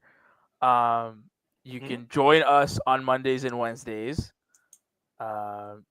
with Mr. James and the Fish and Mr. Hannibal.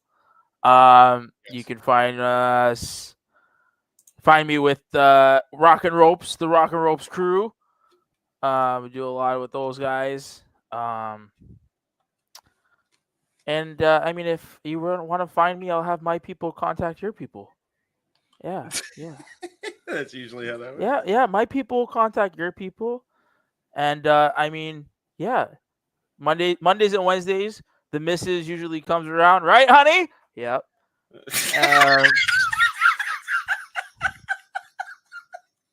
You just find us on the spaces. This is what we do. This is why we love Nick, and this is why we brought him into the group. We enjoy her company. All right, next to our Canadian friend, Ash. The other Canadian. Yes. You can find me on X, the app formerly known as Twitter, at ShadowBadAsh. Mostly listening, occasionally talking in the spaces. Yes, last night, for the first time, I actually talked to a lot of the members of the Russell Collective. They were fun. I liked it. I want to talk more in the spaces with you guys, but I'm still a little nervous, so There you go. yeah. and that's another new graphic. I like that graphic, whatever that was. Thank you. We've been slowly trying to pry Ash out of her shell, and doing commentary with us, engaging in shenanigans, has definitely helped to release the butterfly from her cocoon, if you will. Oh my God, that's a way to say it. Go ahead, JJ. I see Jeff with his hand up. Go ahead. I'm officially the only person on this panel that doesn't have their own either me-centric or favorite wrestler person-centric. He has one just of himself, so you're Well, fine. okay, You're well, not but that doesn't count anymore because the info's out of date, and the freaking Pixar character looks 6 degrees of droopy. That's so, why I made this. There you go. I like Noah's a lot. It's simple. Like, yeah, I love that. Anyway, No. See, I prefer this one for Noah. I think everybody but James prefers that one because of what it invokes. Yeah, I gave something more professional and simple, and also way easier on the eyes, and also something current. Anyway, continue. 13 minutes and counting. Oh yeah, don't forget. Oh yeah, don't be a dickhead. Subscribe to my YouTube channel, Batty for Wrestling. Do it! Yay! And I love how she does that. It's none of my business with the goddamn water drink. You love it. You love it. Jeff, go ahead. Oh my goodness. Okay, well, if the park ears thing is still in there, please throw that up because I have new park ears on, so I'd like to give them a little love if I can. I don't believe it is. I believe that was cleaned out. No, just that. Okay, well, we're in the park. I've got the pins here somewhere. Wait a second. There they are. They gave these to me last week when they visited the park, so yeah. We'reinthepark.com. They are a fan website of all theme parks, but mainly Disney Universal because they're based here. But yeah, they're awesome. I love them. Parkears.com. I'm going to shill anyway. They don't have a graphic because I got leather ears. And I'm going to wear these on Thursday for the 70th. Speaking of the 70th, next Saturday, of course. Well, we'll do that at the end because that brings in everybody. But as far as just my own personal stuff, thank you guys again for letting me pop in here. I know I was late and did not contribute much except my ridiculous face and my laughing at the hilarity of all the other plugs because, goddamn it, they made me laugh. But I am so looking forward to this week. There is so much more wrestling this week. Not as much as this week now, but next week there's still some decent wrestling. And some anniversaries next week. Looking forward to that. Looking forward to Disneyland turning the big 7-0 on Thursday. I will be here live and in public, if you will, to be part of the chaos as a guest, not working. Thank God for that. But I'll be back here next Saturday with you guys hosting what we're going to be getting involved with next Saturday at the Shenanigans. We'll get to that first. Is this fair? James. Okay. Me and my girl Natalia Markova You guys can follow me on YouTube, Instagram, and X at jhubertside95, and on Facebook at James Heatman Hebert. I do really cool and dumb things on the internet. You guys can check out my uncle's documentary, 1 in a Million. Part 2 is available right now on his website. It's fun. It's great. It's cool. Please go and support that because it's very good. A lot of his pros that he's sending this to say it's actually better than part 1. And this is edited by yours truly. So go check that out, please, and thank you. You also can check out my Let's Play series on Super Mario Eclipse, which I have now got Nick here hooked on as I heard him play it the first time. And he's flipping me off as a result of that because he's probably already dealt with so much rage-inducing levels. Final Boss part 13, it's there. There will be a part 14 because, believe it or not, there's additional bonus content showing beta levels from when they show the trailers. So just be on the lookout for that. And Nick, if you don't want to be spoiled, don't tune in. I would say we need a compilation video of all your crash outs and rage, but you still owe us our open mic night shenanigans compilation. Yeah. Let's do one thing at a time here. That's literally like that's next after I finally get this shit. Okay. I'm waiting for part 3 of this documentary so I can watch the first 2 parts finally. So yeah, much like the part 2 documentary, James's response as far as the highlight is like his in the opening. A lot of shit going on there. There's a lot of shit going on. And to wrap up my plugs, there is one more thing I think we should mention as far as All In goes. Storm and Storm. I posted this. Oh wow. I thought it was nice to share, and I thought it was wholesome. Congrats, big congrats, little sis, by James Storm to Tony Storm, who was backstage at All In. So I thought that was pretty effing cool. Not gonna lie. Money. I missed that team. I do too. That's all. All right, no, it's on you, sir. I don't know how I set up a voice, but you're all crazy. But God bless all of you. Find me if you choose. Simply put on X and on YouTube at Foster 1916 for all things wrestling. Shout out to the entire ATW fam. Because again, I truly enjoy loving and encouraging this passion, and apparently everybody becoming a commentator of all this. Because I am nothing more but a simple man and a lifelong fan of professional wrestling. Damn it! Only wish to remind you, encourage you on no winners, no losers, no betters. Just fans on pins this passion we all share. At the end of the day, folks, support one another, respect each other, protect your mentality too, you crazy space fools. And just to live and enjoy professional wrestling, it's truly as simple as that. We will see you tomorrow on the YouTube commentary booth again when it's me and our Canadian friend Ash covering WWE Evolution, where the women take center stage only. Stay tuned. Yeah, there you have it, and that brings it to me. Well, let's go ahead and we'll plug Walter, who had to dip out here a little earlier. Yes. Make sure you guys do what that video told you. Subscribe to Rage of Wrestling. Subscribe. He is 40 away from his 200 goal. Subscribe. Get him to 200 so him, subscribe, and Noah and probably James can go to Vegas next year for Mania. Subscribe. Yay. Get those subscriptions up. Subscribe. You know, Walter works very hard and doesn't put himself over near as much as he deserves. So subscribe. Subscribe. Subscribe. Subscribe. I will say this: if you all out there in the YouTube verse and what we used to call the multiverse, whatever you want to call it, if you guys get Walter at 200 and those 3 Yahoos end up in Vegas at WrestleMania, I will find a way. I will get the days off. I will join those knuckleheads in WrestleMania, at least for Mania itself. So James, Jeff, what you're saying is subscribe. What I'm saying is subscribe to Walter's channel. I'm warming up for next week. Subscribe to Walter's channel. Subscribe. Well, you know, I mean, we can sit here saying it, or we can just let them say it one more time. Hey there, it is the center of attention, Brittany Brooks here. This is your NWA Women's World Television Champion. This is the TNA Knockouts World Champion, Masha Slamovich. Subscribe to Rage of Wrestling on YouTube. Póngase verde. You better subscribe right now, ahora, to Rage of Wrestling. Subscribe to Rage of Wrestling on YouTube. Everybody, make sure you subscribe to Rage of Wrestling on YouTube and get them to 200 subscribers. Let's go! There you go. Subscribe. Subscribe.